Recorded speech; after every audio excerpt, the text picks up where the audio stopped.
Great. Good evening, Linford. Good evening. This is the Bottom Line. Welcome to the Bottom Line Liberia. This is the Saturday edition. How you doing, Linford? I'm great, and I hope you're doing fine too, Paul. Yeah. Since we just came on and we're waiting for our audience to join in, we would like to talk a little bit about the World Cup. And before that, let's share the show. Let's play some intro and share the show while we're waiting for people to join.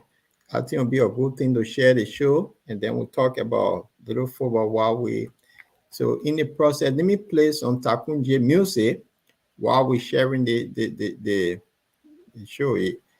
We share this to our audience so they can follow us, and it'll be interesting to know. We got to deep down. So I'll start with this one here.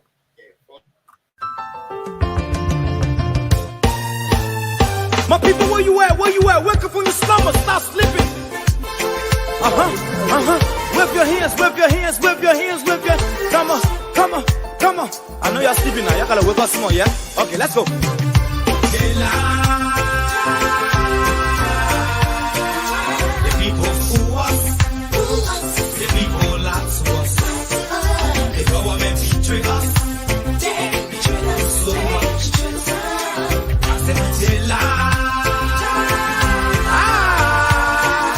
The people fool us, the people lie to us, the government betray us. They can lie, they can steal, they will not go. I said we tired with their lies, we tired with their promises that led us to all our damages. We tired with that speech they preach indeed, and now unique they deceive us. The thing we saw, it frustrates us. So why did you lie? Why did you steal? Why did you allow the citizens to beat? You see, we just tell you that why we voted you. But you fool us, you screw us, you use us and later on abuse us. So why? The government should lie. Why? But that's the question that we ask. They lie. The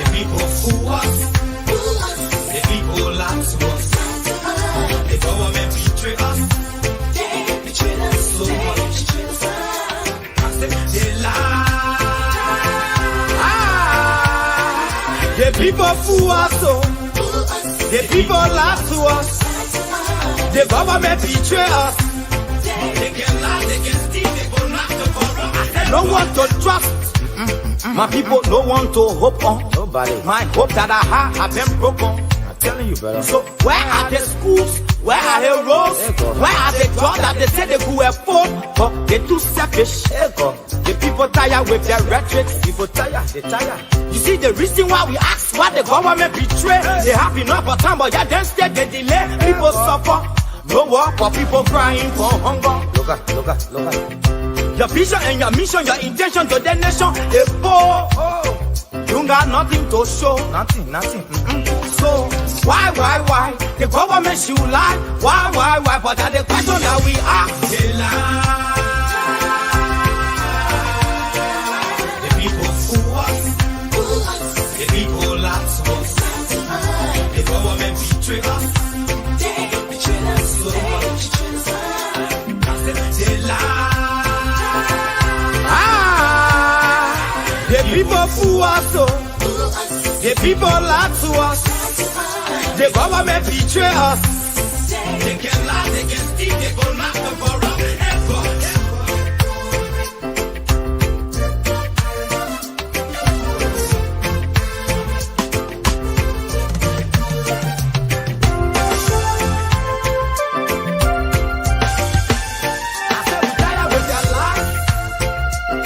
With their promises that led us to all our damages. We tired with that speech they preach indeed, and now unique they deceive us. The thing we saw, it frustrates us. So why did you lie? Why did you steal? Why did you allow the citizens to beat? You see, we just tell you that why we voted you. But you fool us, you screw us. You use us and later on abuse us. So why? The government should lie. Why? But that's the question that we ask. The people fool us. The people lie to us. The government betray us. So much. I said they lie. The people fool us. The people lie to us. The government betray us. They can lie, they can steal, they will not go for us.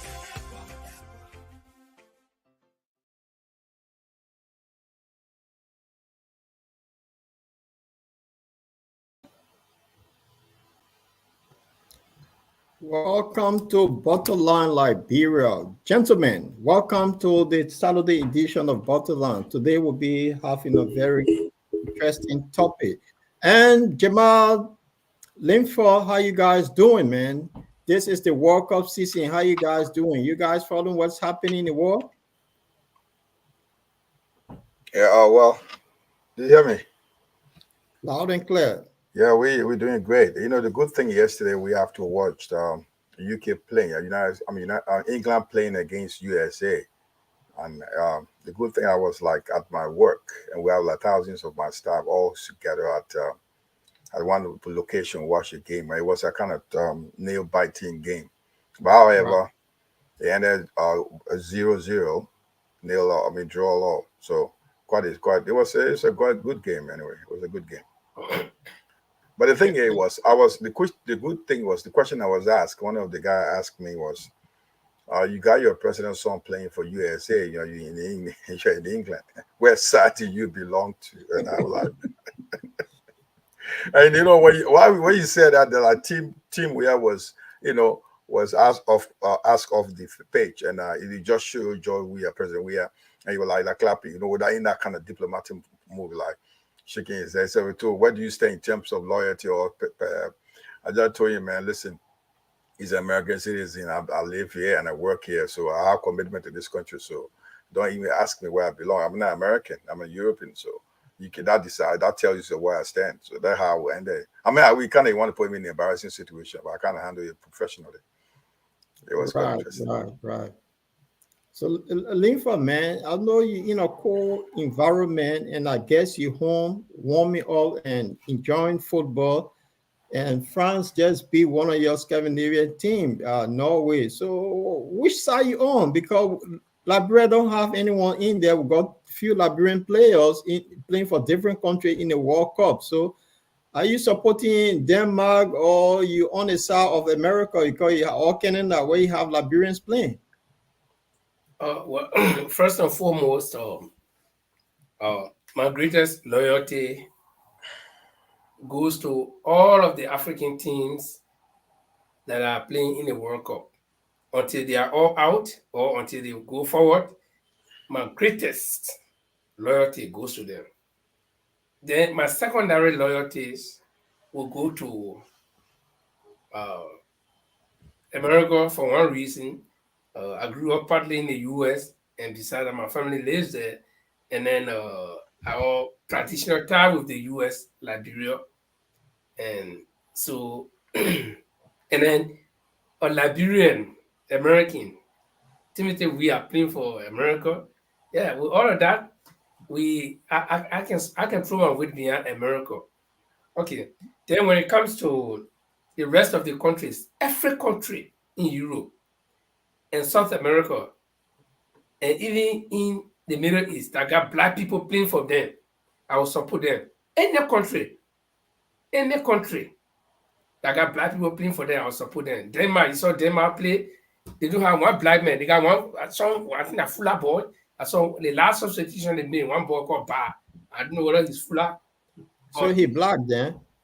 The entire team is white. So as long as you in those countries, like in Norway, we got very good black players, but they don't put the black players on their team. So I do support them for that.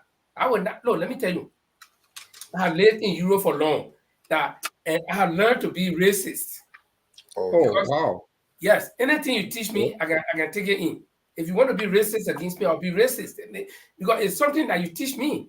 Okay, when I was in Africa, I didn't know. No, seriously, to my God that I serve, I didn't know anything about color. I didn't know whether you get black, white, blue. That somebody will hate somebody because they did. But when I came to Europe, I got to learn it, and so I've known it. And one good thing they do in this country is that they will teach you. The first thing they do is they teach you that language. They force you to learn it. Then they start to teach you the other thing, the racism. They will not put you in a classroom and say, come and learn how to be racist, but the way they treat you. Imagine you see a guy, a Norwegian guy coming with normal face, smiling, but the moment you see a black man, he do a face like that. So I've learned all of that. When I see that, I do the same thing. So I don't bite my tongue when it comes to racism. I'm a racist, a black racist against any white man that shows racism to me. If you're a white man, you want to be a good guy to me, I'm a good guy to you. But what you teach me is what I learn. So any European team, it can be Serbia, whoever, that got black people playing for that team, I will support them because you identify with the other color. But if you believe that you can have the pure white people playing for your team, you drop all the black people, my friend, I'm against you. It can be the very Norway side. Wow. No, I don't have for that because they taught me it. I didn't know it. So, like I said, my first loyalty goes to all African team. Secondly, to America. The third one is any country in the world. Like France play tonight with the entire team. A lot of blacks, I support them. Okay, South America when they play Ecuador when they play, they are black. I support them. Until I will always stand with my color. That is something that I'm proud of. I will stand with my color. Wherever I see my color, I identify with them. So I support. Wow. For now, anything. Okay. I got that. I will support them until the last two teams that will go for final. Then I have to make a real decision. Great. Well, I got two teams in the World Cup actually. Being that I am part of the royal family here, I'm the Lord Chodope. I support England, my country team. Then, being that the king is the king of Canada, we have a Liberian playing for that team, I also support Canada. See, so, and what happened here, football now, we have brought the whole world together. And I just want to show something, and I just want your take on this. How before you could see Japanese playing, now you see black people all playing for Japan. So the world now, it become one big global village. But something happened in the World Cup, and we don't have for Facebook, we don't have copyright of this, but I just want to show this. And I want your take on this. This guy from Cameroon, born in Cameroon. Listen to this. This picture here behind me shows a truly beautiful moment from this World Cup tournament. Bril Mbolo, Swiss striker who scored the only goal between Switzerland and Cameroon. However, we see that his celebration is muted. He did not celebrate as vigorously as some of his teammates celebrated around him because he was born in Cameroon. He moved to Europe at the age of 6, eventually settling in Switzerland, which became his adopted country.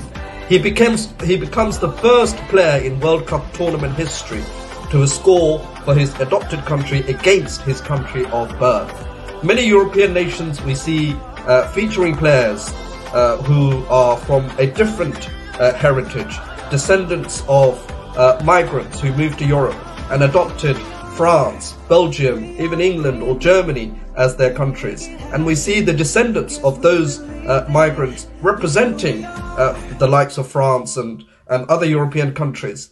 And this is the message that we saw in the opening ceremony of the World Cup, that we have indeed been made into nations and tribes, but we are one global family. And this picture here captures this essence very beautifully, that we may be made into different nations, different tribes, but at the end of the day, we are part of one human race, one human family. So, what the World Cup has done lately, you got black players, Africans, Asian, all across the world. They are playing for different countries, one big global village. And that said, the guy could not celebrate against his country, his birth country. And that symbolized the kind of unity. So when you talk about if people don't pick black players, you use the same thing that you were taught. Jamal, what do you make of that image of this, what the former Cameroonian player shows? Well, it's a very iconic. It's iconic image. I mean, it says a lot. For like you said, we need to be very, very where we are now. We're going beyond where where we think like racism should have a place in our heart. People who are racist, they have the problem. Because if you are racist, I don't think it's something like then you must have the problem. It's not a person who you bringing against you.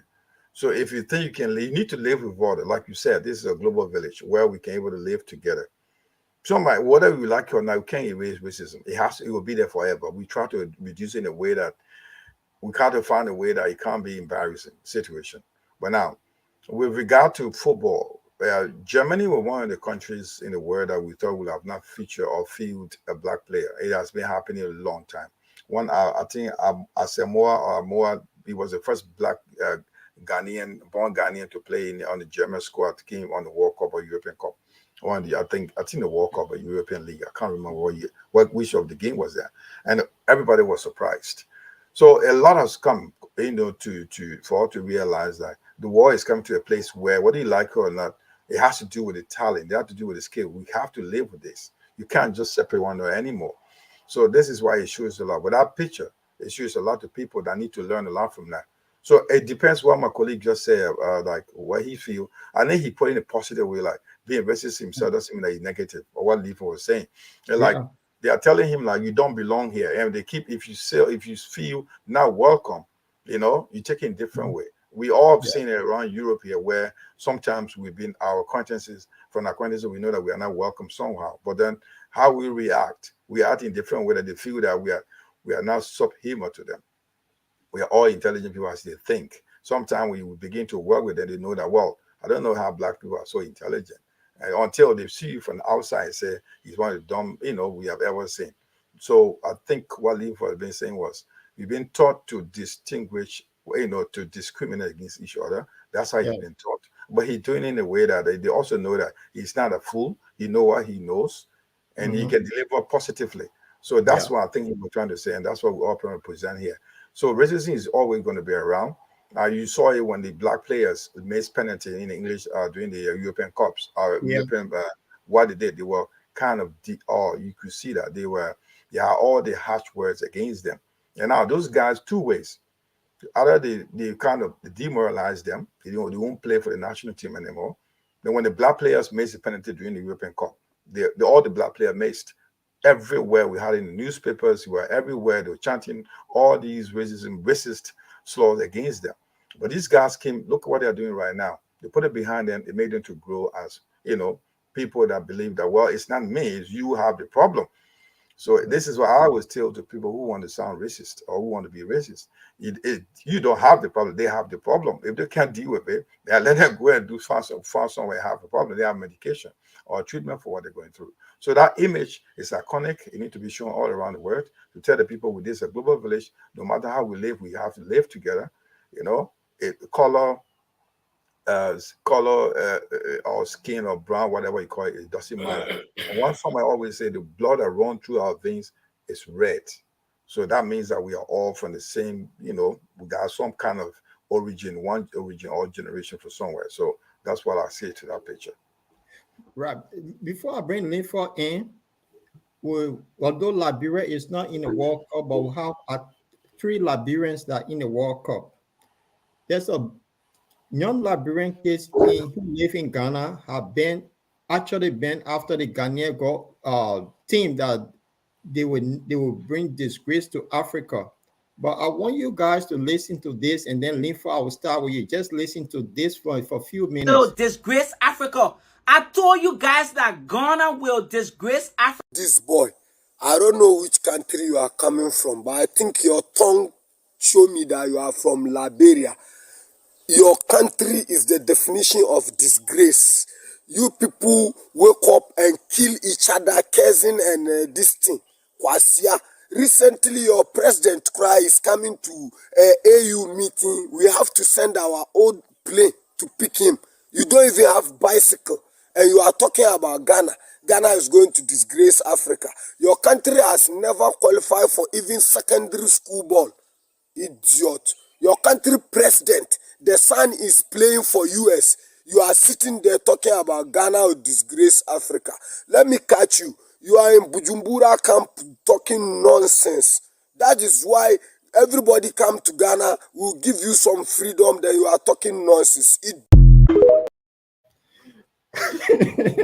Linford, this guy. Let me start with this video first, then I'll go to that picture from Ebola, from Cameroon. You know, when I watched this video, it was funny, but then it became serious to me at a certain point. This is what the picture of all the news opportunity we are playing for America portrays to the outside world. This is a boy whose father is president of our country. And now Liberia did not qualify for the World Cup. And countries do not qualify because they are countries. They have to play to qualify. So what if Timothy Weah, with all the talents he got, had combined himself with the rest of the Lone Star players to play in the qualifying rounds, say his father is president for our country, to see whether he could help qualify Liberia? Then we will not have the kind of scenario where Ghana is telling him to shut up, telling the boy to shut up because the son of the president is playing for a different country. You see, and the Ghanaian guy is right. Okay, you cannot be chastising another country who got all of their citizens playing. Abedi Pele, 2 sons were born in France. Okay, and they all 2 play for what? Ghana. Now, our president's son was born in America. He chose to play for America. That's his right. But we shouldn't be provoking other people, because if you live in glass house, then you don't throw stones. So when I listened to this video, it was funny, but then again it became serious. It's a lesson to learn for those of us who are having children in the diaspora. Yeah, they have the choice, but we got to impress on their minds that, look, listen, you come from somewhere. Your father, your mother, I come from somewhere. Then going to the boy from Cameroon. You know, when that boy school, first when I saw the boy last name, I thought he was either from Congo, because you know that name is Central African. We need to know that he's from Cameroon. When he scored a goal, I saw the normally when the boy score, how to be very active, jumping, running. But when he scored a ball, the first thing he put his hand on his head. He was like, oh, I made a mistake of my life. You see, and that goes to say that we say in Liberia, blood is what? Thicker than water. The story I got about that boy, I don't know how correct it is, that his father and the mother were not together, and when he was a very young child, and so I think the mother met a Swiss guy, and the child was adopted, and then he moved to Switzerland, and he grew up in that home. So you know, as a young child, all his minds, his childhood memories about Switzerland, okay. But somewhere between the line, maybe the mother has been telling your father is blind, of course, this, or white man is not your father is blind, and then probably he has been to Switzerland, or to Cameroon to see his father. And then, you know, so when he scored that goal, he actually was like, did I really do this? You know? So I felt sorry for him. You know, let me tell you, tears sat in my eye. Tears sat in my eye. I tried to put myself in a position. But again, no man can serve 2 masters. Okay? Like yesterday, I posted when England was playing the USA. Okay, I grew up probably in the US. I lived there, and then you know all my family there. My allegiance is to US. That's my second country. Then England. I went to school in England. I got good friends. I know people in England. Okay, I lived there. Then the 2 countries playing. So I just have to choose one. So yesterday I chose the US. You see. So the thing I'm trying to say is that was a difficult situation for that boy, and there are news coming from Cameroon that when he scored a goal, some Cameroonians went and started to storm his father's house, you know, out of anger. And again, so this is to show that the world is becoming a global village. And to our white skin friends who will feel that because of the color of our skin, we are subhuman, and who will feel that they can substitute us with certain life condition, they should know. I mean, you know, listen, you got white people living in Africa.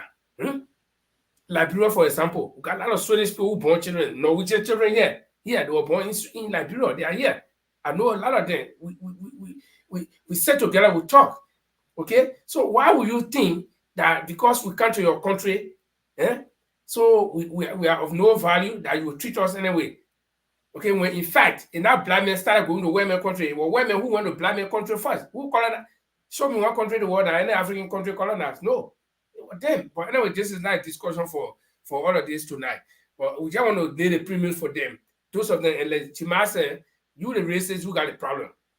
Because it's your little mind, your small tiny brain that interprets to you that the next person is that important.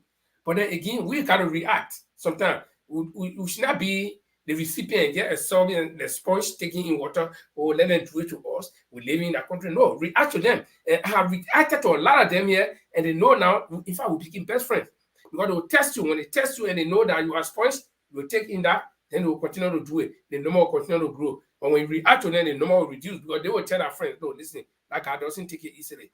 So football is intended actually to bring the entire world together, to unite us. If you listen to the World Cup, there's a promo there that Messi and the rest of the guys are on it. They're talking about unity. Football unites us. No color in football. Thank you. Great. It's good. So based on that, we'll transition on the topic of today.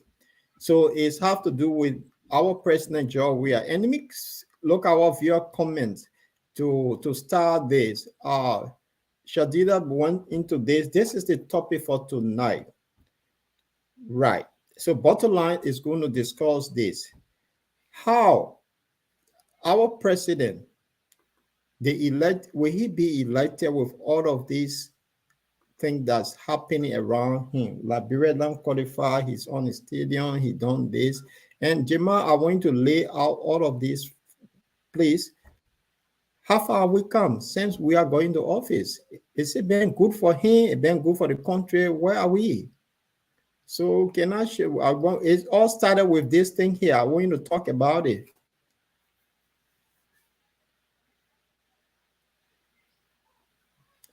You muted, Jamal. You muted.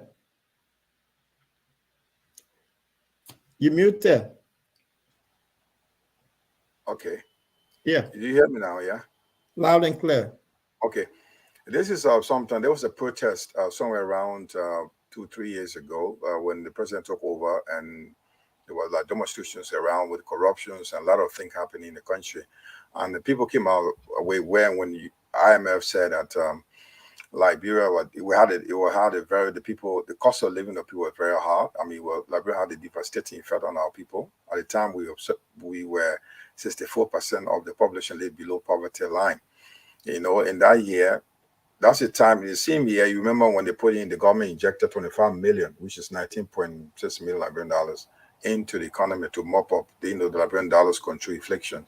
That did nothing happen. After that, again, the $60 billion Liberian dollar happened, which we up to now we have no result on. So those protests coming up to the press, there's no news about how these things being cleared. So what the people did? They went out, about 5,000 people went out to demonstrate against the government. And now you know about the investigation into rumors about the 1.102 million printed notes that were disappear, and nobody gave an account of the story. So those things start building up from the time we took over up to now. We don't have any clarity on these things. These still tell us that we have a tough time in Liberia economy. We have the hardship in the country, coming down to the recent rice shortage that hit the country, the road networks, poor road networks. We talk about the healthcare delivery system is very bad. I mean, we've got countless of issues, and you will tell me how they live with enormous wealth with the people around the president. You know, now this president is spending 48 weeks for the 8 days out of the country, and you're taking 500. I mean, you're going to come down with these things. Those things from the years back up to present, the government has shown a lot of incompetency. And the people, the government, the lives of Liberians has not improved since Gorge Weah took over. So those are the things we're going to be laying out today from the day he took over. I mean, kind of will be big point highlighting the major ones with some newspaper clips that we have here today, and we'll be giving our preview on those one, our perspective on those one. So that's how it's going to look like, Paul. Right. So let's just start with the protest was the beginning of all this. Some people saw that as this guy, they made a mistake with his governing style. So they say, if your Christmas going to be good, you know from the eve. So they knew that from the eve, Liberia not heading nowhere. So the protest came. Now, Yeah. after the protest, then what happened? Because we know he went around putting soda street light in every counties. They talk about road, they were medicine for bar rolls and all of these things. Then we found out that condominium were built. They went on the building spring. Everyone of them started building glass building. And today the country there's rest shortage, no electricity, everything just going down. And now they order the country for 48 days. Linfa, what are your thoughts on this? Thank you, Paul. Just before I comment on that, let me do this on behalf of the bottom line. You know, we normally play Takunche music, right? And do you guys know that Takunche just got married this weekend, I think today? Because I Oh, see, yeah. I have the picture here, but I don't know how clear it will be. This is the picture. oh, Yeah. So Takunje is no more single. And the big picture you see with the hairply is Takunje and the bride is on the other side. So we want to say congratulations on behalf of the bottom line. And we hope your marriage will be a successful one over the years and be blessed with children. Okay. To the protest. You know, a few days ago, you know, Facebook has this thing of reminding you of some of your activities in the past. And so Facebook reposted one of my videos. And that was from the very early stages of the George Weah administration. And when I listened to that video of myself, during our live podcast, it was like I was like a prophet in a sense, because most of what I predicted, what I said in that video has come to pass. And you know, so the picture we see about protest, that was not new. I mean, that was the early stages of the George Weah administration. But that picture runs today in the vein of the administration itself. This administration was marred by mistakes, corruption, and mismanagement from the start. Like you rightly said, right after elections, the guys thought they were now in heaven. Nathaniel Magale, according to him, took a loan, bought a house, and he began to pave the alley, that piece of road leading from the main road to his house. He paved it with concrete. And he refurbished that property he bought in no space time. According to him, he took a loan. Okay, granted, let's give it to him. Then the president himself started to build condominiums, something that he did not do before becoming president. Demolished the little house that he had on 9th Street and turned it into a mansion. Then the rest of them, the Koichi, the Diz, the Findamono, and all the people started to buy properties. So that alone gave the people the clue that this administration is corrupt, and this administration will be corrupt, it will remain corrupt. Then fast forward, I mean, here is a country of 4.5 million people. Let's take the result of the 2008 census. A country that has very small amount of human beings, but vast resources. A country that can produce food. A country that is capable of booming if the proper mechanism is put into place for agriculture. Then we shut the very basic food that we have, which is rice, that we have to import it. And this government send it, and you know, when we talk, people will say, no, it's not only this government, do not limit it to this government. But since past governments did not do this, and this government came to power, they should have built on the mistakes of the past government to correct the mistakes by investing into agriculture. They have not done anything like that. In fact, in the entire budget, the agriculture ministry budget is even less than what the president have as allowance in his in the mansion. Okay, the entire agriculture ministry budget. So the country shuts rice, that we have to import rice. Okay, and in the wake of all of that, the president will leave when we have elections in just 10 months to come. No census yet. It has been dragging on for 4 or 5 years. The biometric system that we're trying to change to is not working, but the president will prioritize traveling for 48 days. That's nearly 2 months. In fact, 51. If you do the calculation properly, it's 51 days. That's nearly 2 months away from the country. And now tell me, which leader in the world would do that? You're not sick, you're not on sick leave, but because you go to watch football game, we agree. If my son was playing, as poor as I am, I'm not president, I'm not anything. If my son was on Pluto playing, I'll begin to fly to go there, I'll do it. But you don't do it to the point where you will go and you spend all of days, then after some days, then you ask for additional days. Okay? Please tell me, who's in charge of the country? What if we're in a country like Burkina Faso where the people do cook for pleasure? We'll be talking different thing. Okay? So, because Liberians are weary, they are tired from where we come, they war years. People say, let's just take it. So you can't, no, let me tell you, if you continue to plug your finger in the male eye, you push the male eyeball to a point where he can't take it again.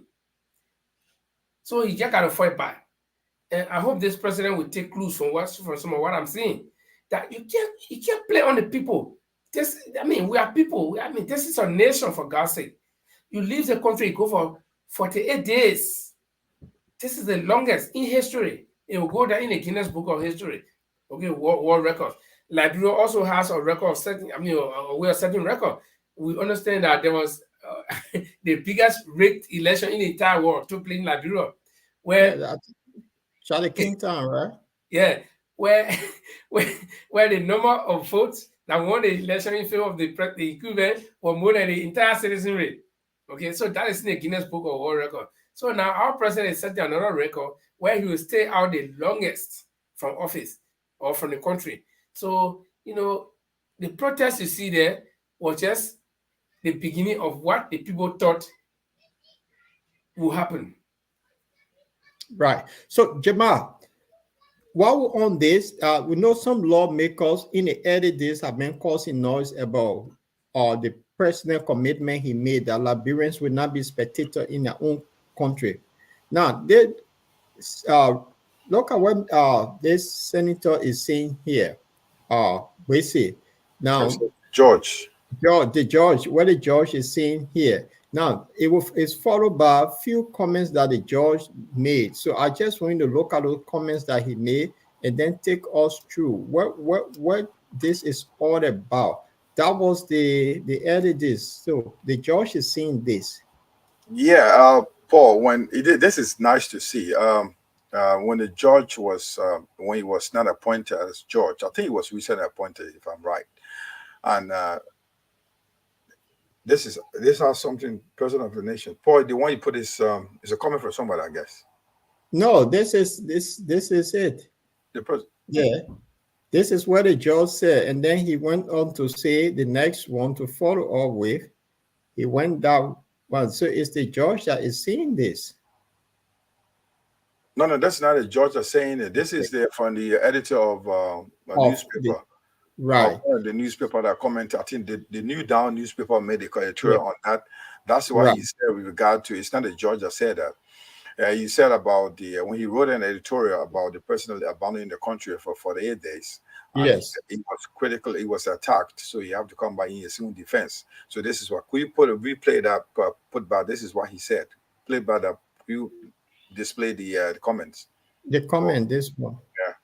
This is why he says, the President of the Nation and Commander-in-Chief and Armed Forces of Liberia abandoned his office for almost 2 months in exchange of a special expedition at the taxpayer expense.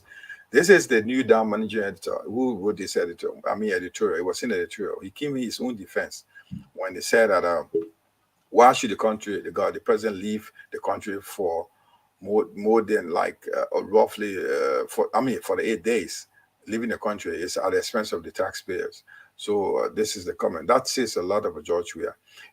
Paul, you think we'll come? I think we'll come back to the President Weah, but with regard to the country, we know when you talk about those things are happening around us. This is not only common in Liberia; it's common everywhere in Africa. With regard to this guy abandoning us in the times of troubles, they think about the comment, give all the sweet talks when elections around. When it comes to helping us, they abandon us, and it's very very common. So I don't know how we're going to get away with this and protect ourselves and vote the right people in. So it's a challenge for our politicians, for Liberia themselves, and Africa in general, to make sure that we got the right people elected. Because I keep saying on this show that we have a leadership problem in Africa, and we really have a serious leadership problem in Africa. This is not only to President Weah, it's to most of the African countries. And this is why you see Africans fleeing their own countries, risking their lives on those sea coming to Europe, to the green pasture, to go look for the thing is greener at the other side of the ocean. So they come here and see what is going on here. So we need leadership in Africa, and that will help a lot change a lot of things. I mean, leadership, proper leadership, that will bring proper change to that continent. Go on. Yeah, go on, Paul. The thing about President Weah trip, I think you asked something on that. Then we can talk about it. Is there something that you want to let out? Okay, this is it. It says some. I'm not seeing it. Something that there's something coming in. Is it 500, half a million? Half a million? Yes. 500K. 500,000 US dollars expended on the President Weah for the 8-day travel. The president taking $500,000 for the 8 days. But I don't know what to say. You don't know what to say. No. I will tell you something, Paul. Right now, I'm in England. I'll give you a little bit of information of what's going on with the. I will tell you something about the. You know how much the annual salary of the Prime Minister of UK? 164,000. That's the annual salary of the UK Prime Minister. I'm talking about the fringe benefits. It's annual salary. So this is you do the math, Paul. 500,000 for 48 days. And the UK Prime Minister annual wage salary is 164,000 pounds. That's his whole year. I mean, we're not talking about his benefits as Prime Minister. That could come. George Weah, that is not counted. But Mr. President Weah is going to, for the 8 days, he's taking 500,000 US dollars. You do the math and you do the calculation. You see where we are as a country. So this is can President Weah be elected? Can Liberian people see what's happening? I mean, we know we may like him. This is the reality. We are not making anything up here. These are facts. How on earth will we let this thing happen, and we still think that he's doing good for us? People are still going out there shouting, singing, he's the best president, he's doing a good job for us. And if you go down the line, most people have not gotten a pay for the past 3 to 6 months. And this is his pocket money. I mean, his pocket money he's taken away from him. He's in the most luxurious hotel in Qatar. He'll be flying he's gone to Egypt for the conference. He'll be going to the US for the AU African meeting, the President of America. So you're taking 500,000, that's $500,000 for the 8 days. So that excluding the food, the hotels, and the travel. No, that's include. No, that is his pocket money. That is his pocket money. The government will pay for his the rest of the stuff that his expenses. If 52 delegates took with him, the government responds for all their pocket money, and his is only for $500,000 for just his pocket money. That doesn't include the expense of the hotel and the whatever he does. Just his pocket money. So that means the 45 days could be like probably $3 million. Oh, yeah. So, and now that is the one when we have the issue of our healthcare delivery system, we have issues with our universities, we have issues with our roads, we have no rights in the country, we got a lot of issues are coming up, and you're taking our money. And this is, in fact, this came out when it was leaked. It came out it was on the social network. I think this was leaked. It was all out there on the social network before the House of Legislation had a report when he asked for extension on his visit. So he got people. There's a news it's in the newspaper now how the president information got leaked. So he was asking the House to, he was asking the House for an extension of his trip, so he to have for the 8 days out there. So this thing came out before it was read on the legislature's floor in Liberia. So we got to understand that he's been. This is why the editor came out to saying that he's living. They didn't even know at the time that he living on the expense of the taxpayer money. And they didn't even know at the time how much he was spending as his pocket money for the 8 days. $500,000. That's why he's spending his pocket money. $500,000 for his pocket money. Yeah. In the country, the hospital, there's no paracetamol. People are dying. No paracetamol. So remember back in the days when we said they were giving us chloroquine for malaria for the BQ, none you can't find. And this guy alone taking $500K as his pocket money. Well, it's not only him, because if you look at the whole budget, if you look at the budget, like my colleague was saying, Linford was saying, you go look at that budget, well, things are not prioritized. The way you look at agriculture, healthcare delivery system, healthcare delivery, education, key things that we look at for the people to improve the lives of our people. This guy ran on the platform, on the platform of pro-poor agenda. So do you see it reflecting the lives of the people? That's the agenda came with pro-poor. We came here for the poor. By this time, almost 5 years, what we expect to do, some good housing unit all over the country. Not only a housing unit, you're able to come up with a system where they can able to provide food for themselves. Jobs, employability, for youth employability should be a program, should be fast and going right now. Where is that?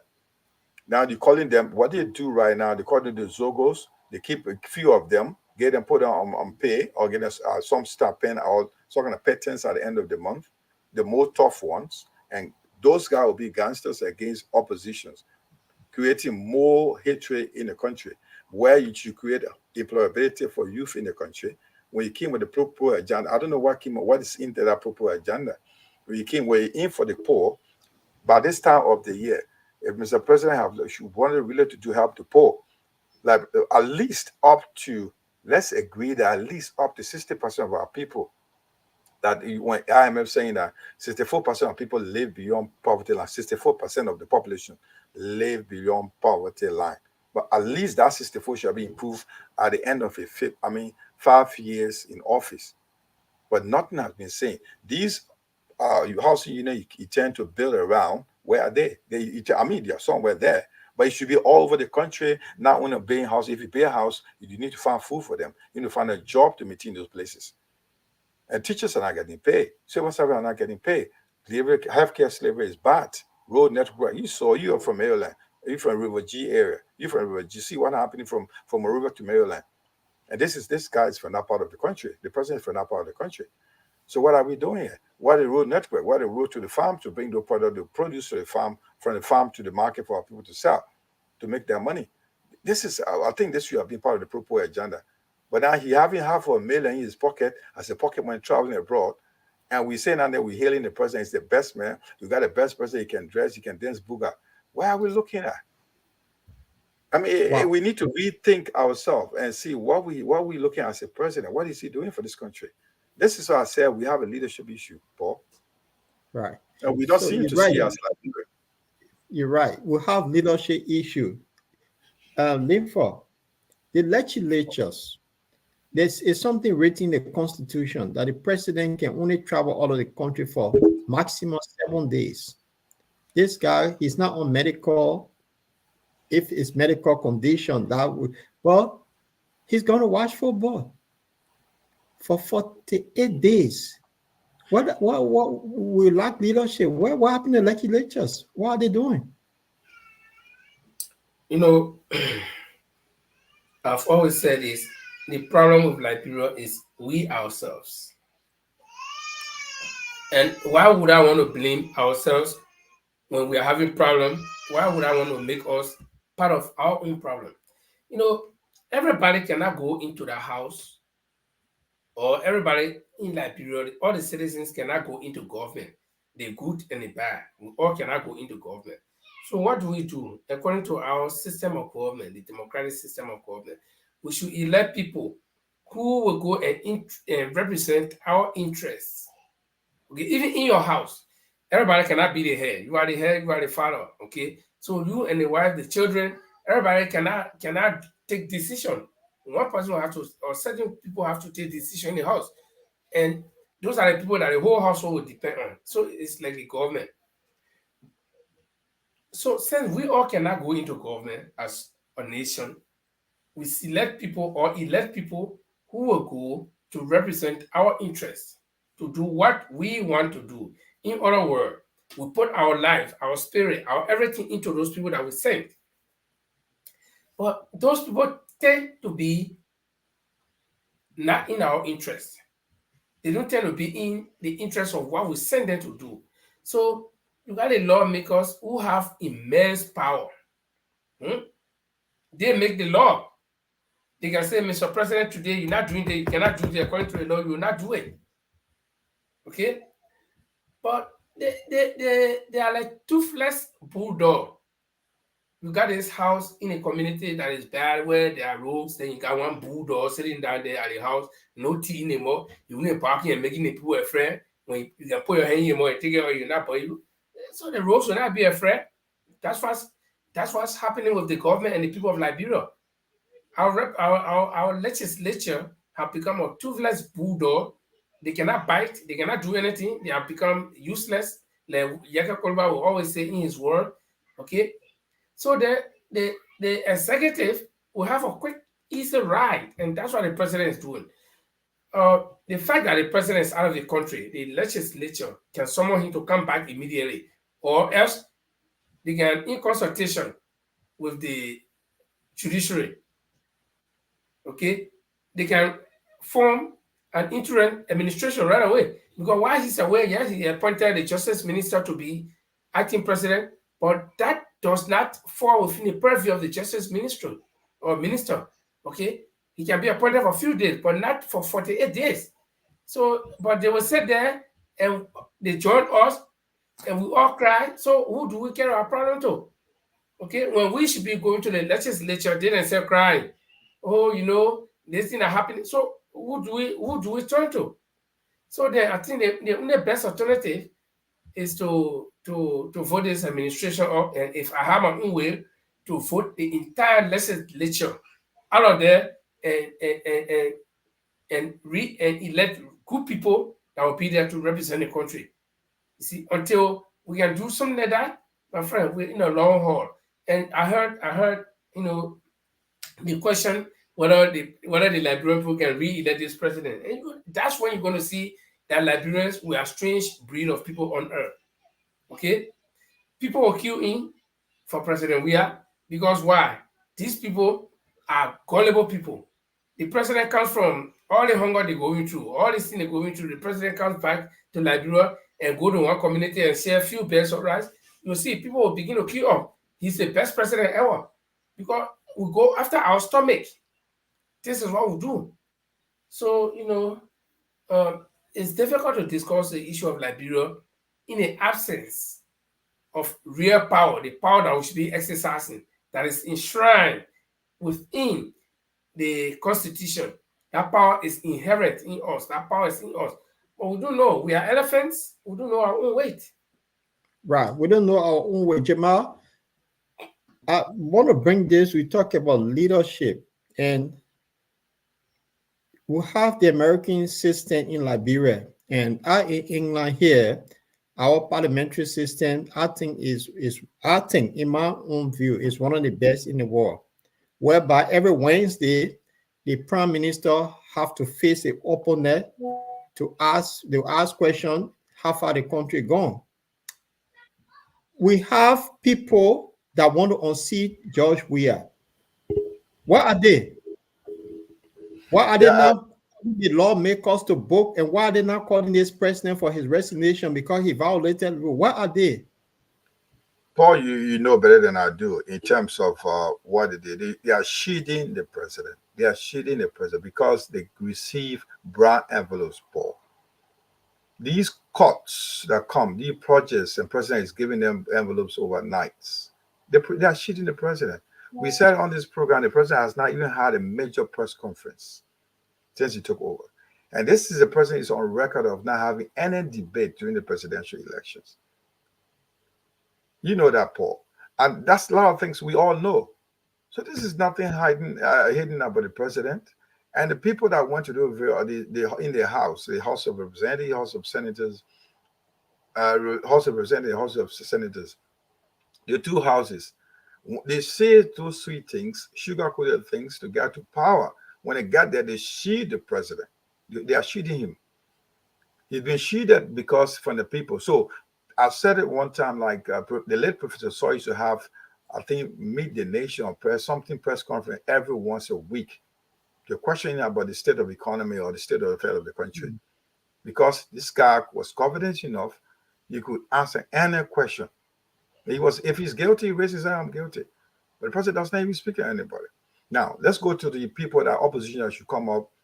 And those that went as opposition to the House, they should be questioning the president. I mean, they are doing their best, but the House has been overwhelmed with people that support the president.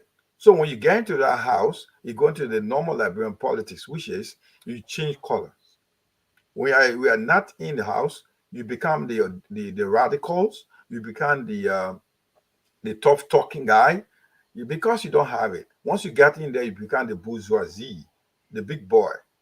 Now you start speaking for the president. Then we say we try to handle the development. We will look into the matters. We will see how the issues are handled. This is we honor discussion. The issue is pending. You know, the English begin to change. You have words like the vocabulary is built up. That's the Liberian politics, Paul. So the politicians, you heard somebody from the ANC, I don't want to call his name, you know him. He was one of those guys that we all here raise support for him, financial support and other things, to get him he's into the House right now.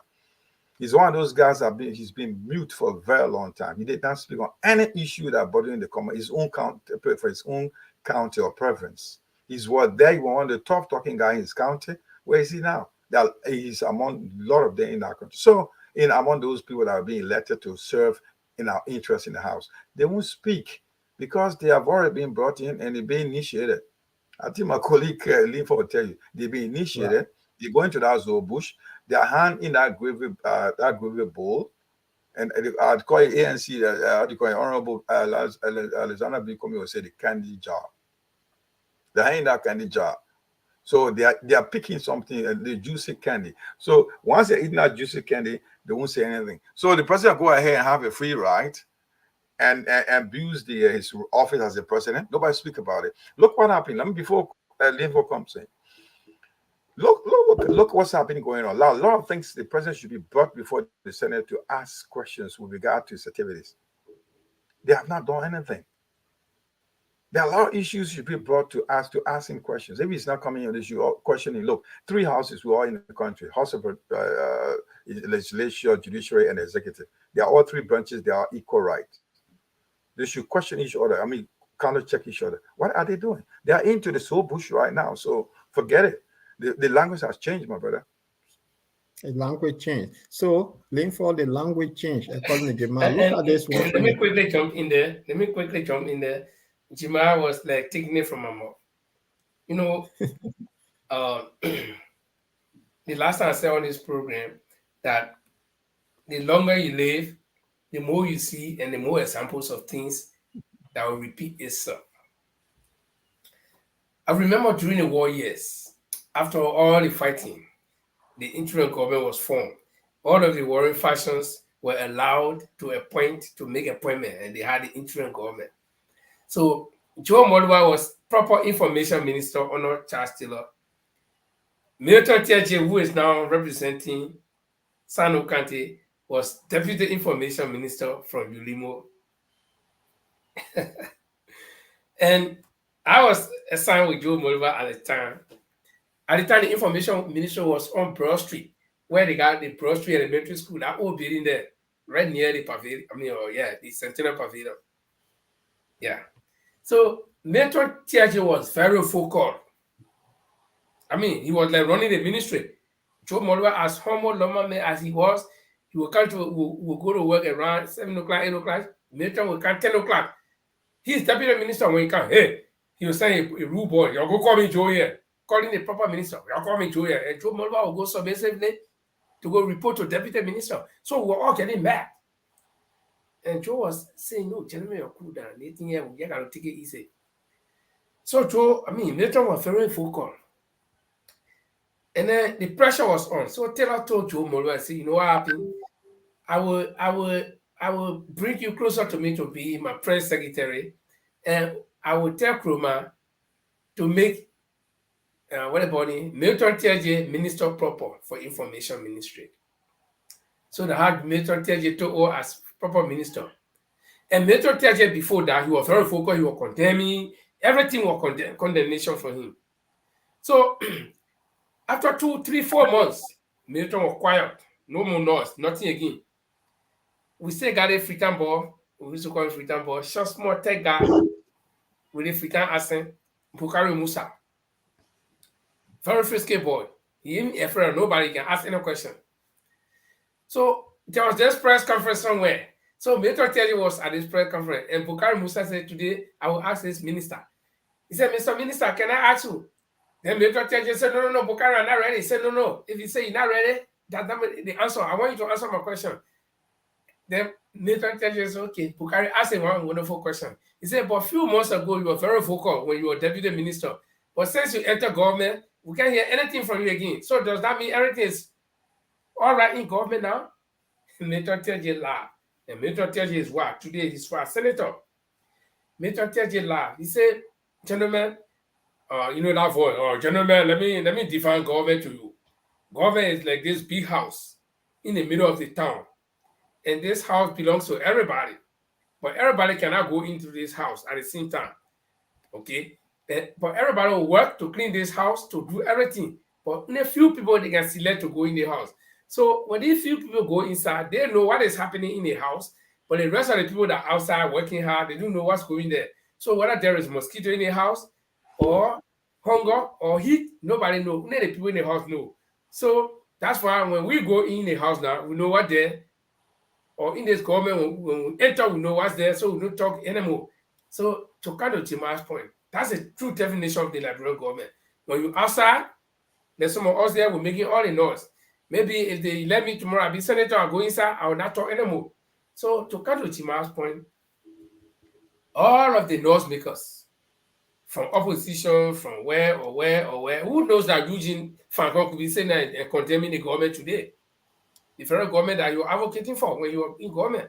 You see? So the moment they enter, when they inside, they know what's happening there. We that are outside, we don't know. So we are the noise makers because we believe that things should be certain ways. But until we enter, we not know how they operate in there. So Right. I will leave it hanging right there for us to think about that. So anyway, let's transition. Some lawyers now are in Liberia concerned about what is happening. So they wanted to, Jamal, I want you to take us to look at the flyers here from. Can you see this?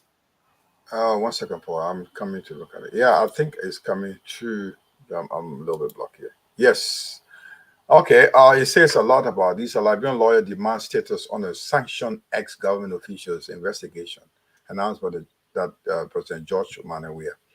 I think in the picture, if I'm correct, that should be Aloysius too, Councillor Aloysius too. And Yeah, that's okay.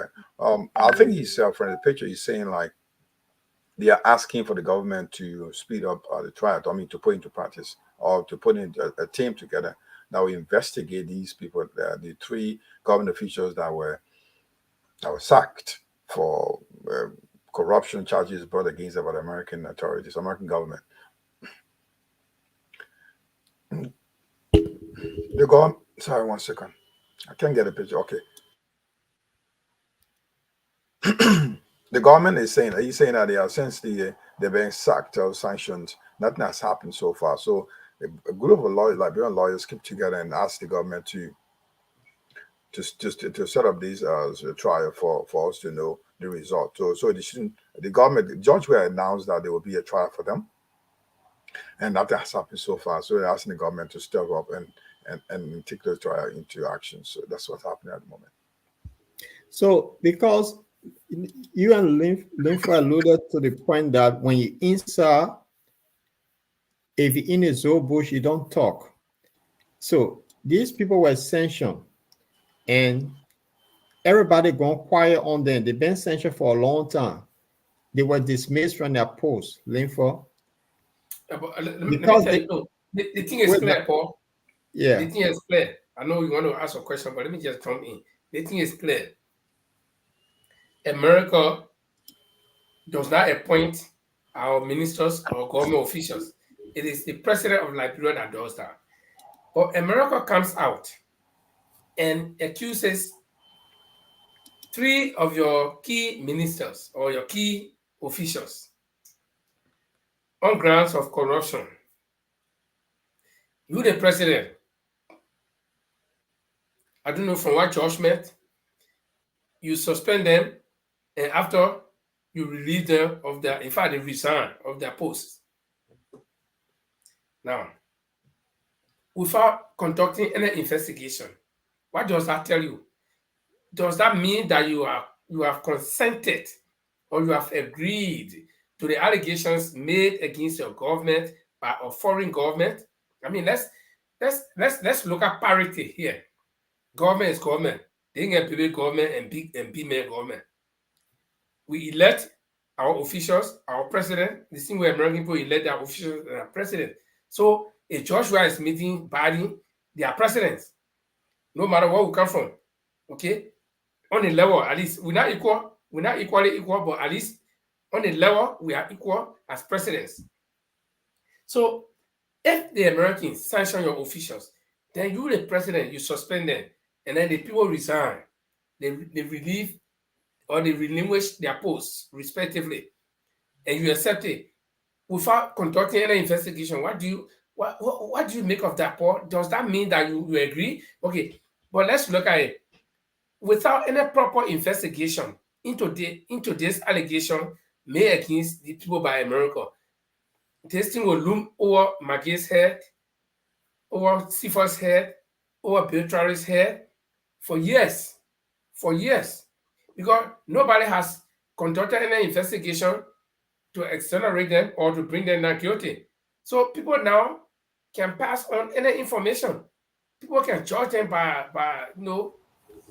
their own definition of guilt. People will just look at it and say, oh, these people, they are corrupt. Whether they are corrupt or not, whether America lie on them, we can judge them any kind of way. And who you blame? You can't blame the citizen. You can't blame anybody.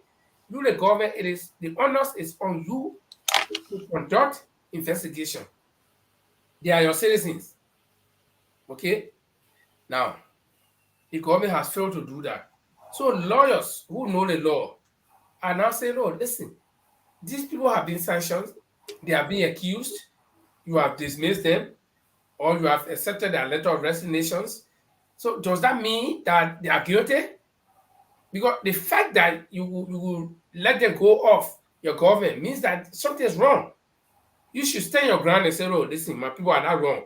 You who accuse them, bring a document that you got on there. Let me use it to prosecute them.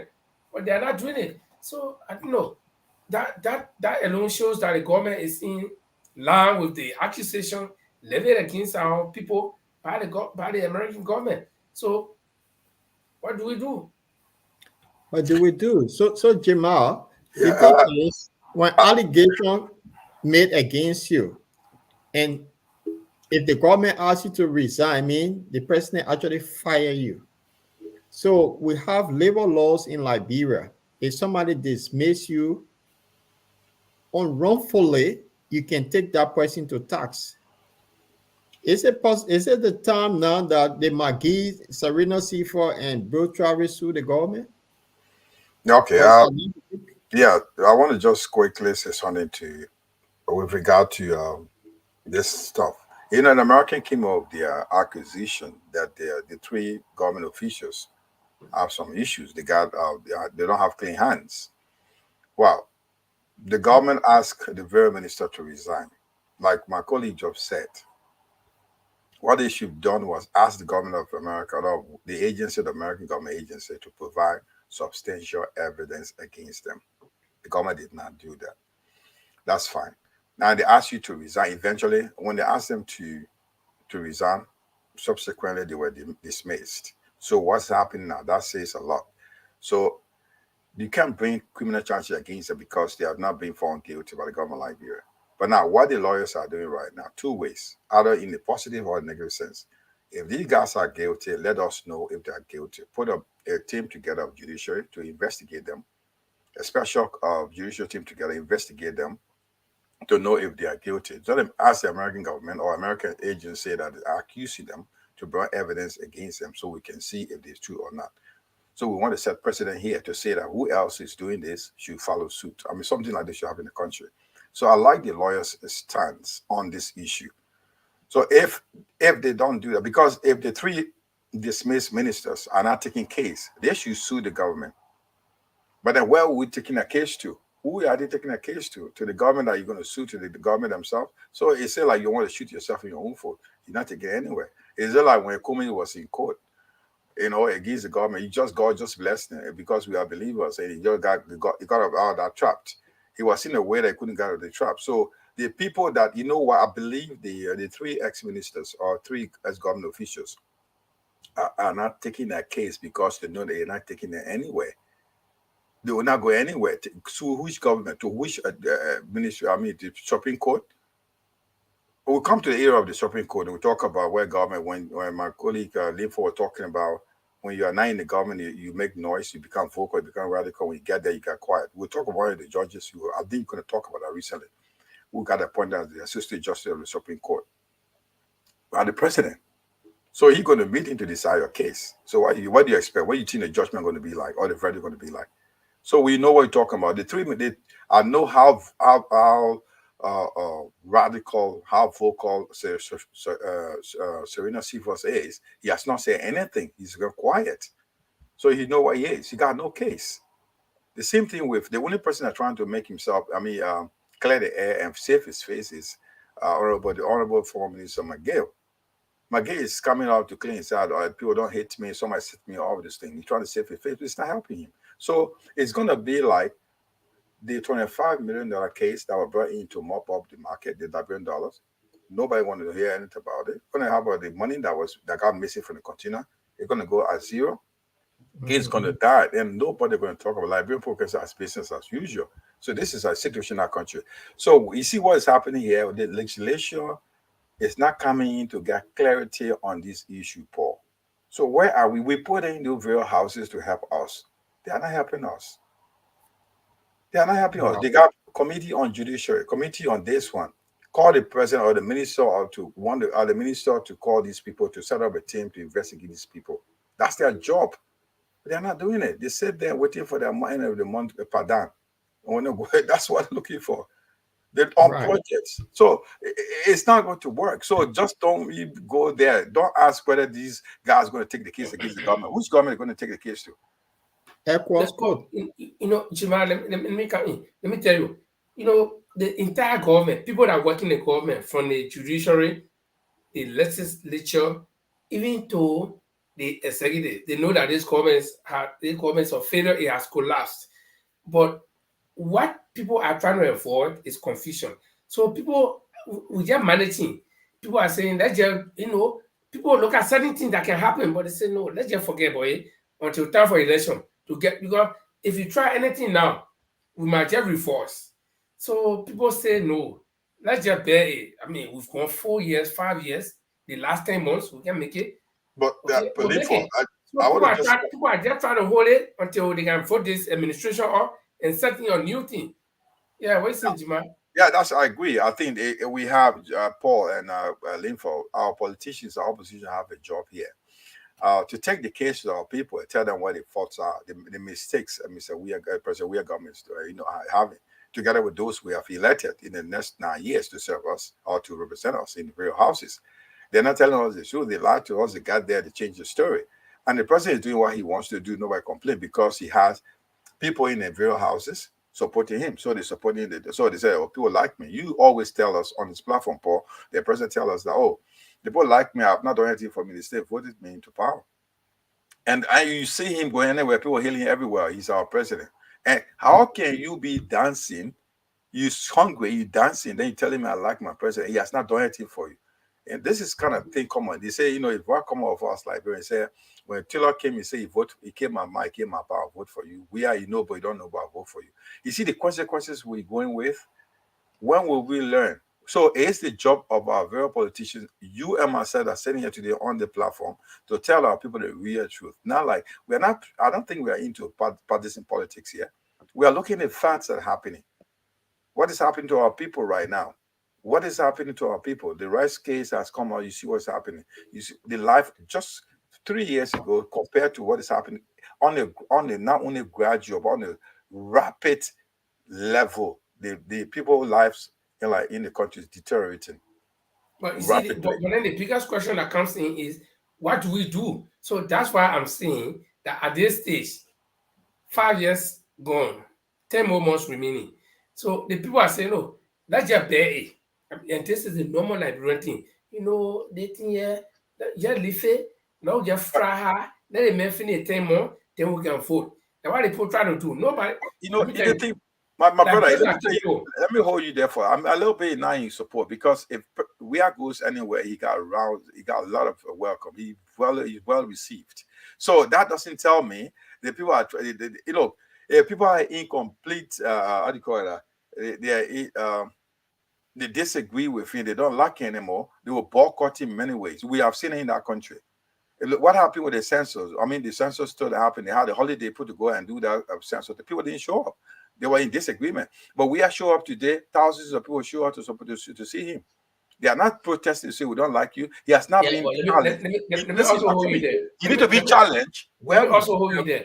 Let me also hold you there. Let me tell you something. If we are angry, let me tell you something. We are not challenging this guy to tell him. We know very well. We are together myself now glorifying a war or coup in our country. What we are telling the people: go to the ballot box and make your voice known and vote him out. But then, how do you vote him out? Hey. If we still goes out. You and I are going on the same line. That no matter what happening now, I mean, is he being challenged? As George Weah, President George Weah, being challenged? On Tuesday, I made a statement here that when Cummings went to where did he go last week? Where did Global show up? In Claretown. Okay, fine. I told you guys, if you remember what I said, Cummings went to Claretown. The very minute Cummings left, if Joe Boga show up there, you see crowd. If Joe Boga leaves, you see mini. Joe Weah show there, you see crowd. So this idea and this phobia about people liking George Weah. Tell me, what does that mean? Tell me what kind of mindset we are as Liberians. Okay, the mindset. This is normal. I'm a Liberian. We all grew up in Montreal or Liberia. When the president come in, whether he go or not, when he come in, people want to see him. People want to see the wonderful mayor. Okay? Then move the president. Then let another Mafu was my neighbor on the bypass. On camera bypass. You don't know how many police will be standing to that mayor house every day. You see it? So Liberian got a tendency of want to see who this newsmaker is. So for me, I don't get moved by that crowd. Even when Mr. Cummings goes somewhere, people show up, don't get that moved. But the people, they are like this. Trust me. Trust what I'm telling you. But how do you survey that I don't want you to tell me the census, the data for 2016 that this is number of people that like this. So tell me what kind of method do we have to know that George Weah is not going to be elected next 2023, come 2023? So it's very simple. It's very simple. A lot of people have been seeing. Let Mr. Cummings always say, hunger, hard time, death, everything else do not have partisanship. When the rest got shot in Montreal, CDC did not have master key to rise. They were all jumping wall of fence. Most of the people are jumping wall of fence was sedition. Okay? So, any rational sedition, any rational man who is thinking will not want to go there. So if you look at that one people boast about normal, I don't care about normal. If you look at it, from 2017 until now, if you look at the tally, CDC has lost a lot of people. I listened to the talk show where CDCians are saying no. There was recently a group called, what kind of guy, defensive guy or some guy for sedition. The all pledged their support to Mr. Cummings. Okay, these are people who are in CDC. And no, let me tell you, Hartan is Hartan. Hartan ain't your friend. Hartan will not say, my man, you're my friend today, so you will not catch Hartan. Hartan and death, they are meeting and sickness. They got no friend. See, today you well, you think your friend that to be well, but sickness, when sickness can, you'll be friend to sickness. So the people are catching Hartan. People are catching Hartan. And those people who are catching Hartan, I think people who voted for Weah. After the election, Weah did not take the people who voted for him, he did not take them and put them to separate area where they enjoy and the rest of the people catching Hartan. No. They are the same people you see around there. Linford, let me come in here. I haven't had rest to eat today. Tomorrow I wouldn't even find water to drink.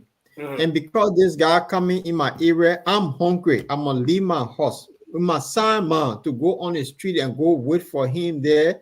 Then it means there's something wrong with me that I'm gonna he making me to feel hungry to leave my house and go sit down 3 hours, 4 hours to see him. Let me tell you one thing. One thing I do want you to I want us to fool ourselves to it. We that on this panel, one thing I want us to educate ourselves to first and foremost is that nobody should believe that there will be nobody that will support we are in the election. No. Nobody's saying that. They very good. So, about it. Let us not rule that out. Yeah, let us not rule that out. Let us not rule that out. Let's consider that we are still get substantial amount of vote. But on the average, we cannot have the same number of people that voted for him, the 38% that voted for him. That's the point I'm saying. Yeah, that's granted. But what I'm saying here, in my assignment, when I'm hungry, even those people that voted for him today, they are hungry. I'm gonna be hungry in my brother. There are people who love the devil. They know that the devil and all your followers will go to hell, but there are people who are still committed to him. So what can you do? But that's what Jamal was saying. Say this is where I'm countering that we should not expect that we will not have supporters. You will have supporters. So what does that mean? Does that mean that you win election? If you let me to line in here, Linford, what I'm trying to say, I'm not saying that he doesn't have a supporter. You know, we all talking about the hardship in our country, the economic turn down in our country. There are people are suffering. We expect, Liberians can be very blunt. They can tell you what they think. They will tell you. If you go around, take your microphone, walk down the street, they will tell you how they feel today.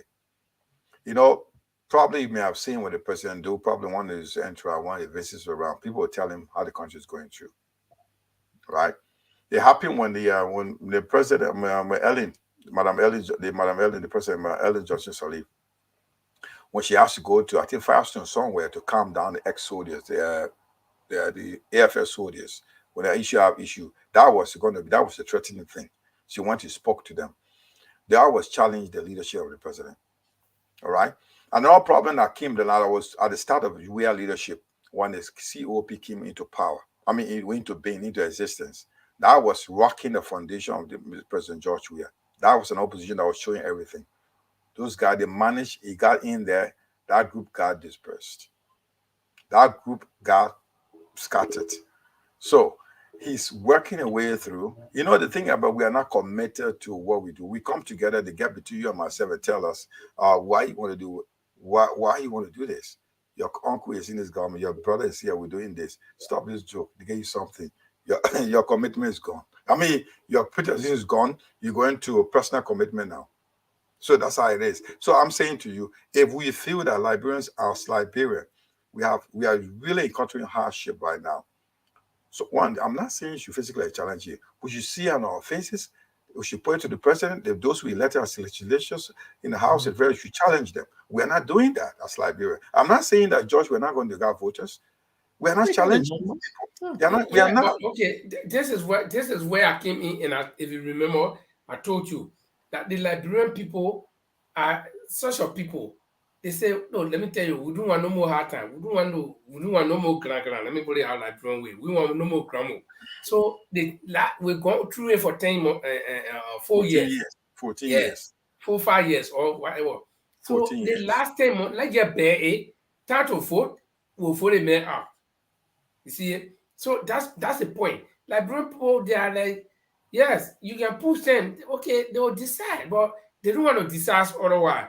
Like, go to the lawmakers are not doing anything anyway. So you stay coming, gave me the impression that let me relax, it's gonna be okay. Or they're gonna vote this guy out. You're telling me that listen, yeah, definitely. The people are saying, I can relax. At the end of the day, it's not in this place.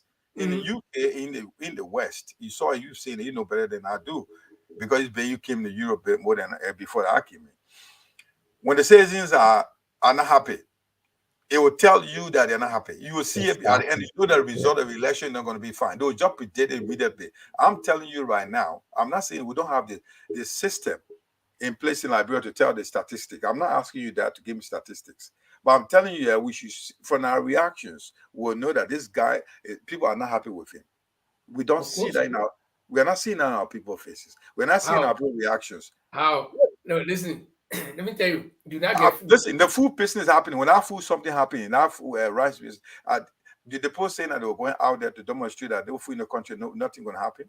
I mean, there were individuals who spoke. There were a lot of people. I say, get on the street and say no food in the country, nothing will happen. Did we do it?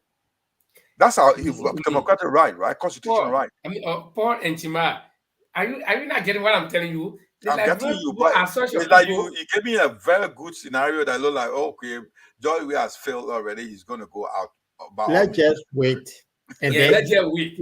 So when you're walking on the street, they'll vote you out. When you're hitting your body, you go in the street, then the program will have what you. When you can do the thing easy in a battle bar, you go and vote in there. So you can go in the street, somebody can wait out you for nothing.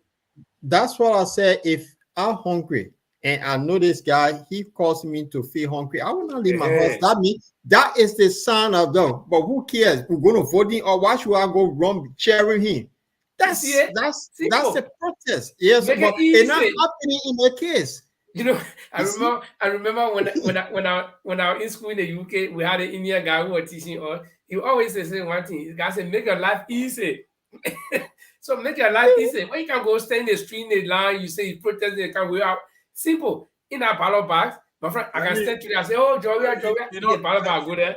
No. You're getting it wrong, Linford. Listen, what the problem here is, once the Liberian we're not saying to them, the fear is they will say when you go on the street, if you don't show them, arrest you, put in jail. They show you anger. They put pressure on the government to act. You got a constitutional right to go and tell the people we are suffering. My friend, the government will never act. No. I'm not saying the government act. Listen, I'm not saying something. You don't understand what I'm trying to say here. The government, the people in the West Coast, the west coast of Africa, they are watching. The leaders are watching. The Western governments are watching. International government are watching. You know how much they pay for Liberia? Lives are lost for Liberia to put Liberia back to its normalcy. You know how much it costs the people outside to put Liberia back to where it is today? So an attempt, people go out there to show their anger. People, they would George Weah, President Weah will listen.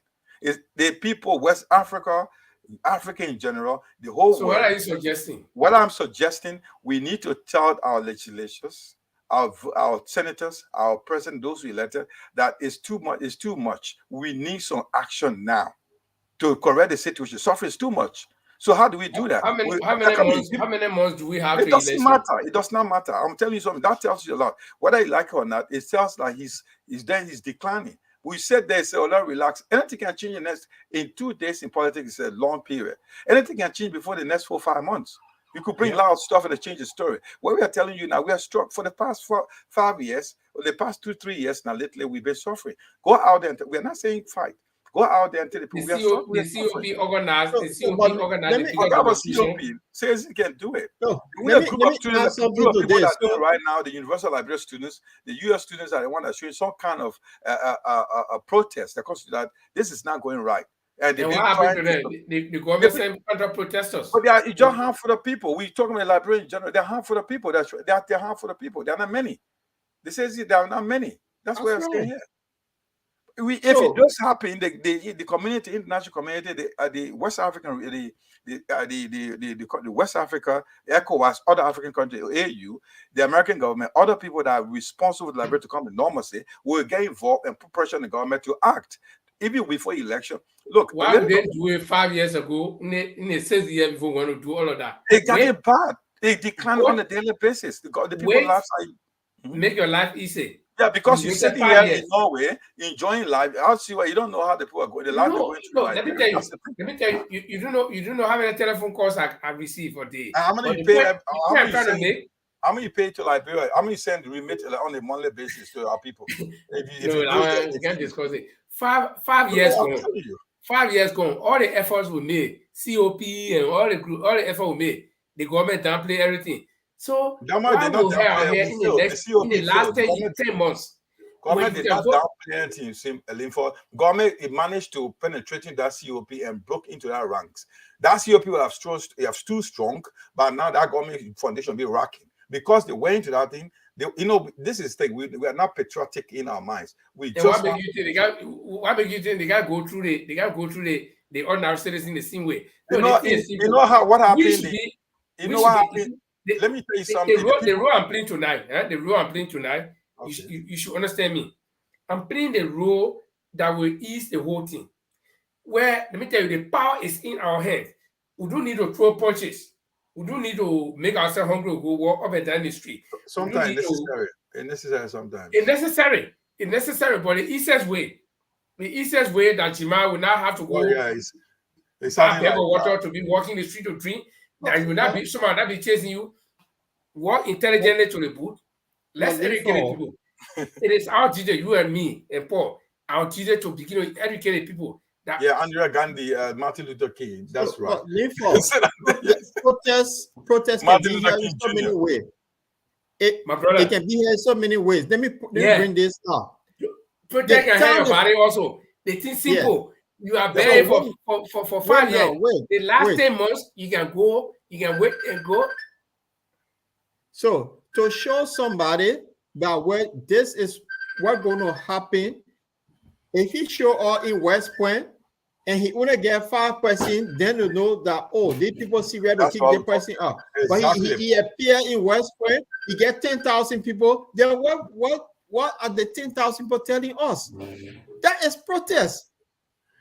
You don't have to fight. Up. You don't have to go do. You don't hurt your body. We're not saying go break those ransack people homes. We are saying that call the president. Look, we want this to happen, and the president will listen to you because he doesn't like to be challenged. Once he's being challenged, he will listen to you. Until that election, our people are on a daily basis. Their lives are declining very, very fast. Things are declining our country, and now we take it. We hold on. Our time is fast spent, but the discussions are getting interesting. The point I'm trying to make I think let's go to the next topic because this is not going to finish. Can you put out? You see, you're not doing me justice. Okay. Let me learn. I'm saying we have a protest. Number one, the Constitution in Article 1, the Constitution gave us the citizens the right to change your form of government, to tell our government what to do, or blah, blah, blah. But all I want, the hard time. We go through we try COP and all our grouping, opposition have been talking, the government is still not learning lesson. So what you suggest? I say two things. I want you to hear me. They boycott his meetings, boycott his appearances. Says he can do that, like my colleague Paul just said. And the opposition go and tell the people why he's making mistakes. They can correct those mistakes if they let it into offices, or they let it to power. They will correct those mistakes and make the country better. That's the point. We are saying go out there, break doors, attack people. Wherever the president going, you know what I mean? Boycott his appearances, but they are not boycotting him. They are going there, Mr. President. Dance book, I will dance with you. We will vote for you. They will get you see it. You've been arguing a lot of people on that Facebook who support him to elect him in 2023. You know that. Yeah, any other person. You know that. So in reality, the people showing all that talk you're talking, your waste of time with carrying this ban. Because if you boycott, listen. Don't agree, but listen. No, Paul, no. Let me learn. We'll argue for now tomorrow morning. Learn. Yeah, no, I'll not let you learn. No, I'll not learn, but let me talk first. I'm talking about if you remember, I told you earlier on that do not expect that nobody will say we support we are. So, my man, listen, you get 4 or 5 million people like Europe. So because you saw 2 or 10 people coming online and say we carry the message, so does that frighten you? No. Does that confirm No, anything listen that to we are this. being Listen to elected? what I'm saying here. Don't Listen underestimate to what we I'm are saying. support love for the Liberians have love for him. Don't underestimate that. Don't So underestimate that. Don't that one we underestimate. know that. So I have not eaten today because I love him so much. I'm going to vote for him, but I love him so much. But I eat my better dry. I'm going to go stand on the street. No. It's So your if choice. our people, it's my choice. That's what we're saying. If Okay. people really want, this is a sign that, wait a minute, I'm showing up. When people don't show up, when he got 15%, because not only his supporters, everybody feeding it. Everybody. Whether you Yeah. like it, you like it, everyone feeding So it. you think So why would I who be can done? go to greet him? That all of them supporting him. Okay, let's put it away. Mr. Cummings was in Clarendon a few days. All the people that went there to meet him, that all the Liberian people that went there, so no. That the people who want to be No, with you're him. not getting the point No, we're the making thing here, is, Linford. you always have the point I'm making is very simple, but without understanding each other. Okay, Paul, can you always, get no Listen matter to what, what you said. whether all the people in Liberia die, you always have this diehard person who love Weah. We Whether you agree. say We you say agree. you're putting down from JFK, you're putting down from the bed, No, say but we you are see going. now, Paul, you're not understanding us too, you brother Linford. We are saying to you, like, so at least some sort of reaction from where he attend these gatherings. We don't see from the reaction of people not attacking, but sure they are expressing their dissatisfaction with how things are going. Nobody's saying it to him, Exactly. Mr. President. And the only thing that happened, listen, the only thing that happened one time, like you see, like when this guy went, you remember when what's his guy name? The guy in the house, the House of Representatives for CDC. What's his name again? Something Akaris Gray. Was some kind of money issue happening when the boys went to them, they were vehemently opposing him, telling him this is not going to happen. You saw that video that went viral. This is kind of, we're not telling to attack the president. We're not saying to say something rude to the president. We should tell the citizens should tell him how suffering they are. We are not seeing that from our people. That's the point we are making here. Okay, but remember that wherever Weah goes, people will show up, and the people that show up are people who support him. So that should not frighten. That's my point. He will always have people. No, nobody say this is frightening. No, don't get anything confused. No one says people. What we are saying here, people can protest in all kinds of ways. The people who will show up, the people who will show up to where Weah is will not protest against him. That's the point I'm making. The people who will when they hear Weah is we understand your point, but you fail to understand what we're saying. We understand your point. That's the bottom line. We understand your point. But what I'm saying, there's so many ways people can protest of their dissatisfaction. There's so many ways it can happen, and that's the one you don't want to accept. You say, So but you're not. My point is very simple. Here we go. Wherever Weah shows up, and the people that go there, that his supporter, you do expect them to protest. Granted. Yeah. But you understand that, but the same people too that are so loyal to him, that hungry, they also, you said it 2 minutes ago, that some of them decided to support Mr. Cummings. So those people, instead of showing up to show that president that because you get it so wrong, me and stay home. That's a sign of protest. That's the point making. When the people will not turn up, people will turn up. His supporter will turn up. CDC party headquarters before, when he coughed, the place packed. Do you know now when he coughed, only those that are in government, okay, so what does that tell you? Yeah, what does that tell you? So no, but I'm telling you, saying that you don't like. What does that tell you? No, listen. Let me go back to what you said earlier. Let me explain that to you. What does that say is that his popularity is declining. Okay. And we want it to go as fast as possible. That's what we're saying. So then we all agree now that the fellow is becoming unpopular. But the fact here is that he will still have the diehard people behind him. So wherever he shows up, do not expect that protest that we're thinking about, where people will be talking against him. No, that the diehard will go to where he is. Okay. I see the reason. I understand. That's why when we came to France, you have to have a room for a one edition to talk to. Okay. That's it makes sense to me. I think I'm picking where you're coming from. So that's why you can't have press conference, and that's the reason. Wherever you see we are now, the people that will be there, the people who are diehard to him. So we should say that he. So what do you think that he will now? He will now win. He may not win his first round. We are supposed to now begin to preach the message. I'm asking the question. There's a chance will he win the first round? We will not win the first round, is it? George Weah had not won first round in Liberia anyway. CDC But had you may not not won get it first to round in 8%. Liberia. You may not get to He 8%. has. He has. He always get the highest number in the first No. round. So they We're not had to. saying- So they had to. But then why I say that there were 2 runoffs? No, higher. You say higher Because number he does has not not mean reached the 51%. 50 plus 1. Yeah, but that's You say- so. How do you say he won? No, you No, say they- higher number doesn't mean that you won The the higher 51%. number, listen. You He said the higher always number, had not a the higher 51%. number. So he always No. around 32, 38. Yeah, but he The said other they folks- not win the higher number. If he won the higher number, then why they had to run up? No, you don't understand. To have the Listen, runner, let you me have to explain have to him. 50 plus 1%. But you cannot have But he 38% had never had a 50 and beat. plus 1%. Yeah, Exactly, but he you got- always came top of that number. That's what I'm saying. So It's do not wrong? say he had won the first run up. So, You okay, the always question go in I'm and run asking up. now, Linford, the question I'm asking you now, what do you give me your own thing? What do you think we have first round of election, the first round? What do you think the percentage would be like? Okay, I will tell you. This is not empirical. It's not based on. I know data. you're making you're just I'm just guessing. I will tell you one thing. The 38% that we has always had to give him the chance to go to second runner up will not happen. One. So give me an estimate, a round number. No, wait. I'm coming. I'll get that. We That got hard time. to give you We're number. almost going 2 hours now. Time is No, fast. but listen. Yeah, we are here. The show normally goes to 2 hours. You tell us exactly what you're looking like. Yeah, but listen. Do not come in short. You ask me a question, I cannot explain. This is not police station, yes or no? I will tell you something.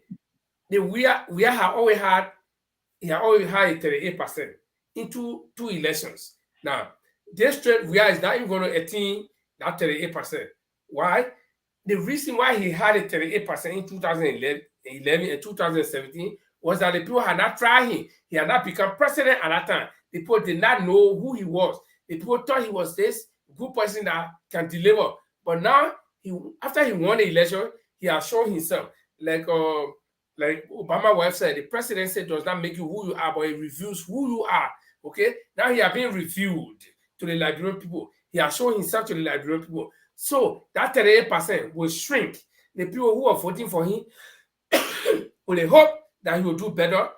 Now know that he cannot deliver any better. So it will shrink.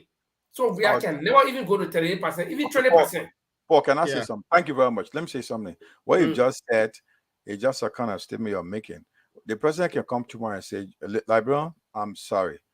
This first term, it was a learning practice for me. I failed you. Give me the second chance. Will you vote for him? Based on that statement, will you vote for him? I'm coming to you, Liberian, and forgive me. Wait. Will you vote for him? You're asking me. Let me finish. You say I should finish my statement. Let me finish. Liberian are forgiving. They are telling you, the person came and say, raise his hand. That's why I asked you, will you vote for him on that statement? Will you, Chima, vote for him on that statement? If Liberian can say you came and vote for what I mean, what am I? Who am I? I'm not the people that gave you the total vote. Liberian and said he came my mind, he came about vote for you. You know, but you don't about vote for you. And they tell you that forgive me for I'm wrong for you for the first term. Give me the second chance. I'll deliver. That's the kind of love. This is a different Liberian. Oh, really? No. Jamalimi comes in here. Linford, this is why I'm going to hold you. You say people loyal to him. They say 38% have been loyal to him from 2005 throughout. They're still loyal to him. Did you listen to my explanation? Listen. The 38% were loyal to him from 2005, 2011, and 2017. But why you think they can't still be loyal and go back and tell him? The reason was because they still felt that he could deliver better. But now they have tested him. He has taken power. No, let me tell you, a George Weah had not become president of Liberia. Even me, including you, will always have some small thing somewhere in your mind. All right, Linford, let's proceed. Because what happening here, if the 38% are that die-hard loyal, they're not going to change. No. So what are you trying to... No. Can you take on to the next topic, Paul, please? Let's move because you're not agree with this. Let's take to the next topic. What's the next topic? Let's go. But we want to stay in your position, brother. Go on. Yeah, so but before I let you go, let's conclude on this. Consider we all think that George Weah is not going to win. Okay, what do you think? let's two school of thought right here. We believe that whether he's doing for them or not, because the love they get for him, they may put him back to office. Yeah. And we are saying that the Liberians need to go, these politicians need to go out there and deliver the message to Liberian people. Tell them this guy failures. Where he This is my point. that where he failed us, and speak to the people, the resonate to the people, message to the people. Look, this is a failure. We can improve on this. I think this is where we are. But I know, what we differ a little bit, Linfo, is you are saying that, well, Liberian will remain quiet and get there and will voting out. It's not that easy with George Weah. No. I'm not suggesting that easy with Liberians George Weah. What I'm saying that knowing Liberian people, they will say, oh, the 18 year will not try. So let's just wait. I'm not saying that they should, but I'm saying this is what Liberian people are. They always know Liberian people that are hold by people. You slap a Liberian man, you can say, hey, bye. That means slash on. If possible, you even turn the other ear and say, slap me again. Because you know how he will get back to you. Let's transition, because they started sinking some a few days again. Sanction or no sanction will vote for you. So that part thing still going on, and we looking at it. Yeah, they still sinking now. Sanction, no sanction will go for you. So the politician got allowed, opposition got allowed job. They got allowed job. Paul, what's the next topic? Yeah, there's two. It's the next I 5 think minutes. George should pay me tonight. Yeah, we talk about the George. We talk about. No, we have not spoken about the George yet. George Bassey. We did. We talk about him. Really? Yeah, we did. Yeah, we did talk about George Weah. Okay, but let's look at the president for the 8 days. We did. So it's something here I want you guys to look at. It's Prince Johnson and Samuel Tuer, who is running away from that. We can spend the next 5 minutes and talk about this guy. Why is it Samuel Tuer is now running away? According to the newspaper, look at this. This is an independent newspaper. Yeah, Samuel Tuer is on a run over unaccounted 11 million rest. Jamal? Yeah. Paul, it's like he said that he's on a run because of unaccounted for 11 million rice subsidy. Yeah. So it's a detail on that, Paul. You know the story. Tell us why should you run? Right. This is fascinating, because what happened, you remember there was rice shortage in the country and people started protesting. They were not having rice, getting rice. And the government came up with some information that some ship were bringing over, I don't know how many million metric tons of rice that were going to have a lot of rice. And that turned out to be some rice came from Africa for just to cover. The government had 11 million for the importers. And Samuel Tuer went on air, said that, they have given the importers 11 million, and which was a lie. So rice prices, after he made our statement that they gave the importer 11 million, the few rice that came in the country, the price started going up. Today, you can get back a rice for $30, from 13 to 30. Now to go reveal that he have not given the importer the 11 million. So he lied. So that's why he on a run. So who is after him? The importer won their money. Okay. The importer won their money. And remember, I think that newspaper headline is very sensational. Remember, he was also summoned by the Supreme Court on this issue, and people say, he was handcuffed. So this is the running away. He been running away. So he was never handcuffed. Let's get it straight. He was never handcuffed. People will carry this story, say he was handcuffed, but he was never handcuffed. That's But let me stay here. That newspaper headline is very sensational. If I was editor, I would never use that kind of headline. Samuel Tuer is now on the run. Samuel Tuer has appeared on several radio stations and clarified and gave excuses. Whether the excuses were genuine or not, that's something else. But to say he was on the run to where? That's very sensational. And I think that newspaper did injustice to itself and told the Liberian people. And what do I say so? Samuel But Tuer, in as much as he will lied about every little thing, even about the president's trip recently, he went on the air and said all the things that he could say to the Liberian people. That does not mean that he was on the run. He did appear. He did explain. So where did he run to? Because running away means that he shy away from explanation from the media or from the public or whatever he's in hiding. But the fellow did appear on several media outlets. So where did he run to?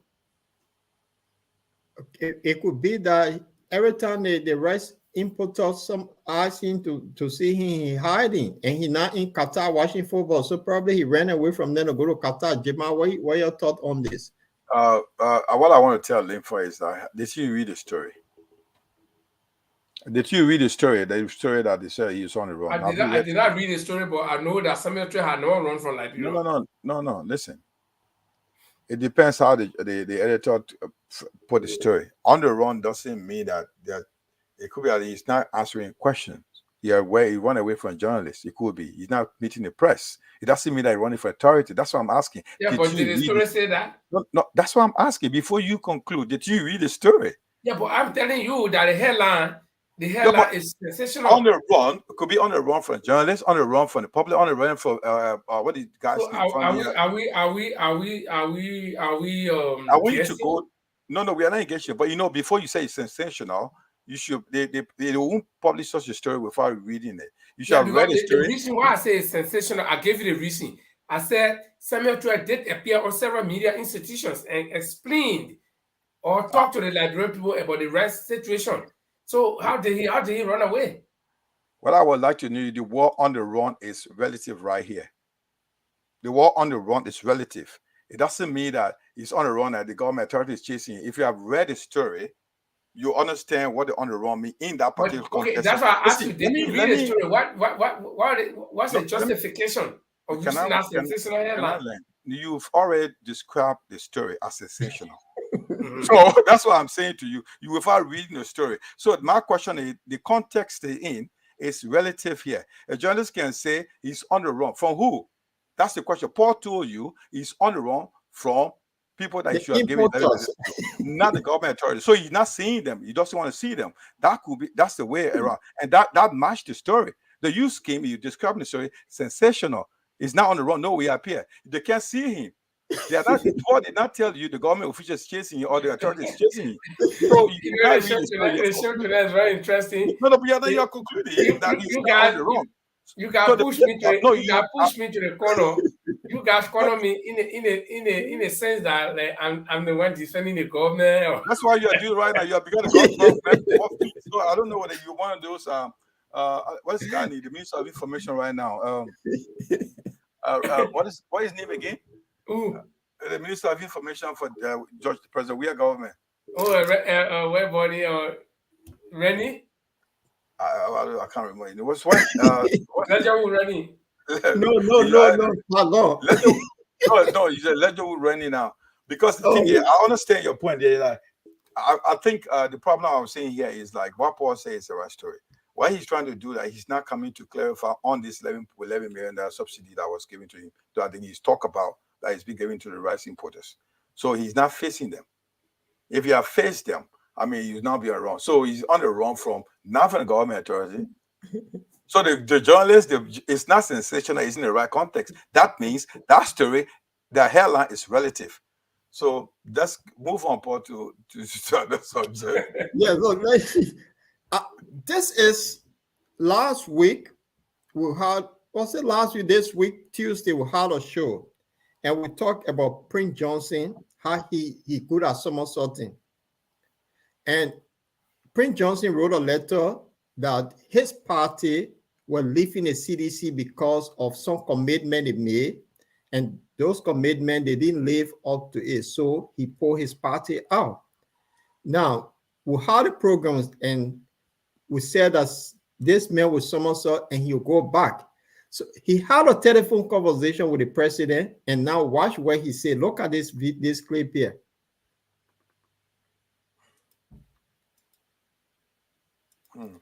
Yeah. He justified so Paul, yeah, apart from yeah, that, I will just tell you what the honorable senators did. He had an interview. This is a story that came from one of the newspapers. I'm going to read that clip if you don't mind. yeah. He had an Go on. interview with James Portier from VOA, Voice of Yeah. America. Senator Johnson said, I'll quote, politics and interest. And such, he entered into agreement with the political party to address the financial problem his party faces after a presidential election. Politics and interest. There was a negotiation. If I support you, what you get in return? That's the question. It is not a crime if you people whom you supported help you, he said. So I'm reading an article. He said, according to him, the newspaper said, the election law of Liberia compare every political party to establish a headquarters in all of the 15 counties of Liberia. To set up headquarters and procure logistics for campaign activities require a huge sum of money. Owing to this, political party incur huge debt. To pay back the money borrowed, his party signed agreement with a various party to take into the runoff, he explained. The MDR political leader spoke after his party served its task with the ruling coalition of democratic change. So during the presidential runoff, Johnson, who contested as presidential candidate, pledged his support to Weah. A move observed that he is a pivotal in ensuring Weah is resounding victory. So what he's saying here in short, that he signed contract, Paul. He signed contract, and he was playing, like you guys said in the last program, that he's trying to sound warning to Gorge Weah. I think I leaned for somebody was saying that this guy's a smart guy. He's a con artist coming out to sound warning that if you guys don't get I need money, I'm going to withdraw my support. So that gives some warning sound to the president. And the president said, you know what, we'll settle you down with some money. And this is why he says, I think you said I leaned for, right? Yeah. And you know, in the last program on Tuesday, this was one of the discussions we had. And we outlined both Paul and I, along with Gerald Cummings, we outlined some of Prince Johnson's activities from the wartime even up to now. This is a man who will go to meet with President Doe at the time, may his soul rest in peace. And they all have a gentleman agreement. He visits the barracks. Even the people want to capture him, Doe said no, according to report, Doe said no, you're leading man, we have agreed. And then turn around and betray Doe and capture Doe, and the rest is history. Then this is a man, I personally, in 2000, what was that? If I'm not mistaken, 3 or 2. I visited Prince Johnson base along with a group of journalists, Max Willie and the rest of us. And it was the first time I ever saw this human being called Prince Johnson. I sat on the same bench with Prince Johnson, that to the point where me and my friend were dressing, we came to the edge of the bench. I will leave that story right there as it is. Wow. I will tell you, it was a 2 times, but that first day was a frightening movement for me that I could see, and even ate in the same bowl with medical Prince Johnson with our hands. He said, without using spoon here, we're using our hands. Wash our hands and eat chicken that they cook. They kill the chicken right in our presence and they cook it in a big bowl. And this man revealed some things to us, told us some things that I couldn't just believe. So this man, I know him, that he's inconsistent. The man had had relationship with all of the political parties. And he was somersault. So when he made a statement, I told Paul, I said, oh, listen, in the last program, I said, this Prince Johnson man cannot be trusted. I would not trust him. And we had anonymous decision on that nobody could trust his man based on his past records. And somebody, I think Gerald said it, that Prince Johnson is really doing that to get money because elections are coming. And exactly. The man said a word. Few days after, he came back to say that he had telephone conversation with the president, and the president promised him that when he comes, and exactly that's what he was doing. And what he was doing was he was throwing a hat in the ring that any of the political parties could buy. And so, oh yeah, Prince Johnson now is leaving Georgia, so we're going for him. But Paul, if you remember, Chima, you're not here. Paul, if you remember, one of the things I said is that Prince Johnson would not have an easy ride in the Makati district. That's right. You said that. Yeah. Owing to the fact that Jeremiah Wapo is there, Council Taiwan Congress is there, and they all will be feeling what senatorial candidates. So Prince Johnson now he feels that he can't make it. So he will blow that alarm, and the only people that can take him will be who? CDC, because they know that he's in the camp already. Right. So, guys, with 2 hours here, and we've been playing Takunje music here for a while, and he just got married. We say congratulations to him and wish him all the best. But I want to share something with you guys. Somebody got married on the day they got married, on the honeymoon day. Something dramatic happened, and I just want. This is not. I want to share I just want your view. So they will take this time to congratulate Takunje. I want your view on this.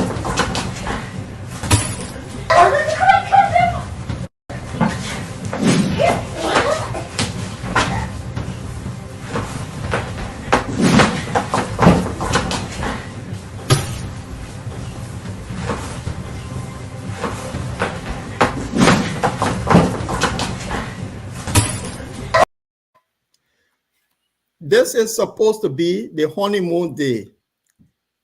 And this woman is beating this guy. The guy can't fire her. He had to pick up object to throw.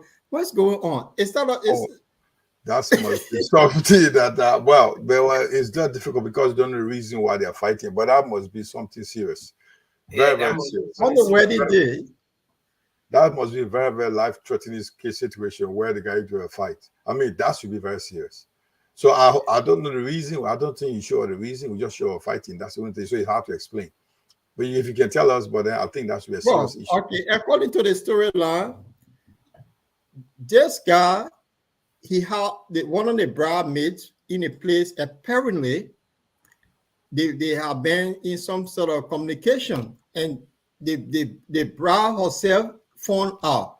So when he went in the house now, the bride decided to beat him up. Definitely, women will do anything to defend her right.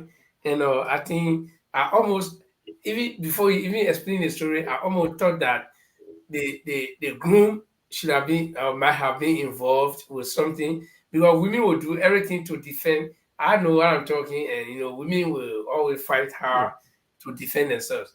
But why all the kids? But let me tell you something. That kind of marriage can last the longest, because at least from the start, they've been trashing all the things that were hating, and then they will submit and they will say, okay, oh, I'm sorry. And that kind of marriage, the marriage that can start with glang, it can last for long. I can tell you something.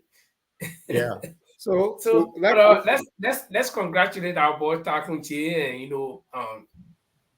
very few young boys and girls, not only in Liberia but all over the world, especially when they are in the lifeline of life, they are public figures and stuff like that, will take a decision to get married. And so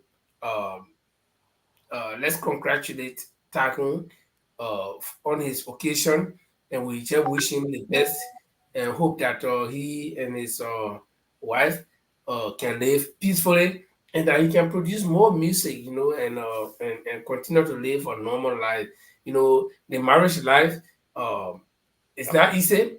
It's hard. Those of us who are in there who know it's hard. It's tough. But again, you got to stand for something. You got to die for something. You got to live for something. So, you got to sacrifice. It's a life of sacrificial. Right. So, Jamal, you want to say a few things before we close up? Yeah, Paul, in this public manner, I want to see if we can first say a big congratulations to our man himself, Takwin J. I think from this point, I would say his song has been our national anthem on the show. We've claimed it to be a national anthem, and it's something resonate well. It's a song that makes us to feel. Anytime you play it, you listen to it, Liberian. It speaks for all of us with the situation we have today, and we must thank him. He's an artist. And artist thinks for future. That's what he's done. Probably, I think now he's supporting the president. The president right now, I understand. He's in the camera of the president. But whatever he's been doing, he's been producing great songs for our country, and he must continue to live long and do a great job. But however, I also want to appeal in this public manner. If anybody knows about Takunje, normal, we can get to him. We want to invite him on the show because for the past almost 6 to 7 months, every time we come on the platform, we play his music. We want to have one free word with him, at least to know what he, the next music coming out. We want to just talk to him and see what is behind the song, because we're in love with the songs and it makes everything feel good. So if you got the opportunity to speak to us, we'll have you at least for half an hour on the show, and congratulate him for his marriage, and we wish him best and in his marriage life and success so far in his music area. I think that's a very salient point. I think we need at one point, if anybody has contact with Takunje, they can put us in contact. We need to have him on the show because his music is making an immense contribution to this show, and we can do the best for us, from us to him, to host him, to talk about his future plans in terms of music, and especially on his wedding. And we can. I think we need to make that effort. So anybody in the audience who have any contact with Takunje, you can try to put us in contact with him. And I throw the challenge out there to you, Paul, me, and Jemaya, so that we can make efforts in the next coming days to see if we can have any contact with Takun. Yeah. So it was good. We had a very good discussion, and on Tuesday, Linfa will be here. Linfa, anyone for Tuesday? I hope we can get Takunje, but surely I'm gonna find somebody. I've been in contact with a couple of people, so I'm gonna get somebody by all means, and it's gonna be a good show on Tuesday. Something that is interrupting everything now. Even on the BB platforms, when I go, I see very few number of people. And what is that thing? Is a World Cup. It's the World Cup, yeah. The World Cup. So don't let the number of people you see viewing now discourage you. Say, oh no, I can't waste my time on this show. But the information we give is very important. And this World Cup is going to be turned over with. But Liberia will remain, and we'll have ourselves to blame for what we say now and what we do now to affect the future. So we hope to be on Tuesday. And we'll be okay. Yeah, Paul, before we go, but next program, I think we'll be giving you some information with regard to voter registration in Liberia. Those Liberians that are in abroad and want to go to be part of the election, you want to go have your voter registration. I think we'll be giving, we will definitely be giving those details in our platform. So we'll be giving you on the day-to-day what's going on in our country, what we're going to be doing from now to the next 10 months. We're going to be changing the format of our program, where we'll give you what the details like elections, what are the election commission coming with the detail, when you have to go register, where you have to go register when you're from outside, what are the conditions. So you got to know about those things. So please make sure you show up. And just another reminder, we are live on our online radio. We just posted the link. It was on the Facebook and YouTube. You can always listen to us. Like every time we come on the show, we're on the online radio. If you don't have the chance, you're at work, you're driving, you don't have the opportunity to look at the video, you can always listen to it online. Turn off the video, listen to it online. We're online 247 on YouTube and Facebook, and we will be shortly next time we'll be on Instagram and Twitter. So every time, the bottom Liberia is your place to be. You're always going to be out here. Quite interesting. We don't deal with parties or party. We say as it comes. That's how it makes it the bottom line. We are Liberian. We speak Liberia. We speak for Liberia. We are Liberians. So we're going to make sure Liberia beyond every one of us. That's why we make it very interesting. We're always going to find a time we will welcome your view at some point. It will be a work call, taking your calls in, so you can also contribute to the show, make it more interactive. Thank you. So on that note, I will say thanks to our viewer for being with us. We're back here next Tuesday, the same time. And since it's Takunje, our wedding anniversary, we'll close on his music. And then we'll say goodbye to our listening audience. We're back here on Tuesday. And thanks, God, for the show. It was fascinating.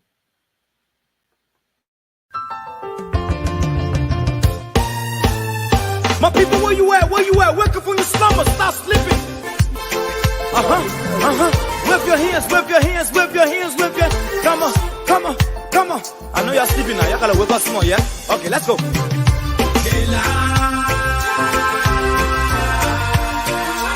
people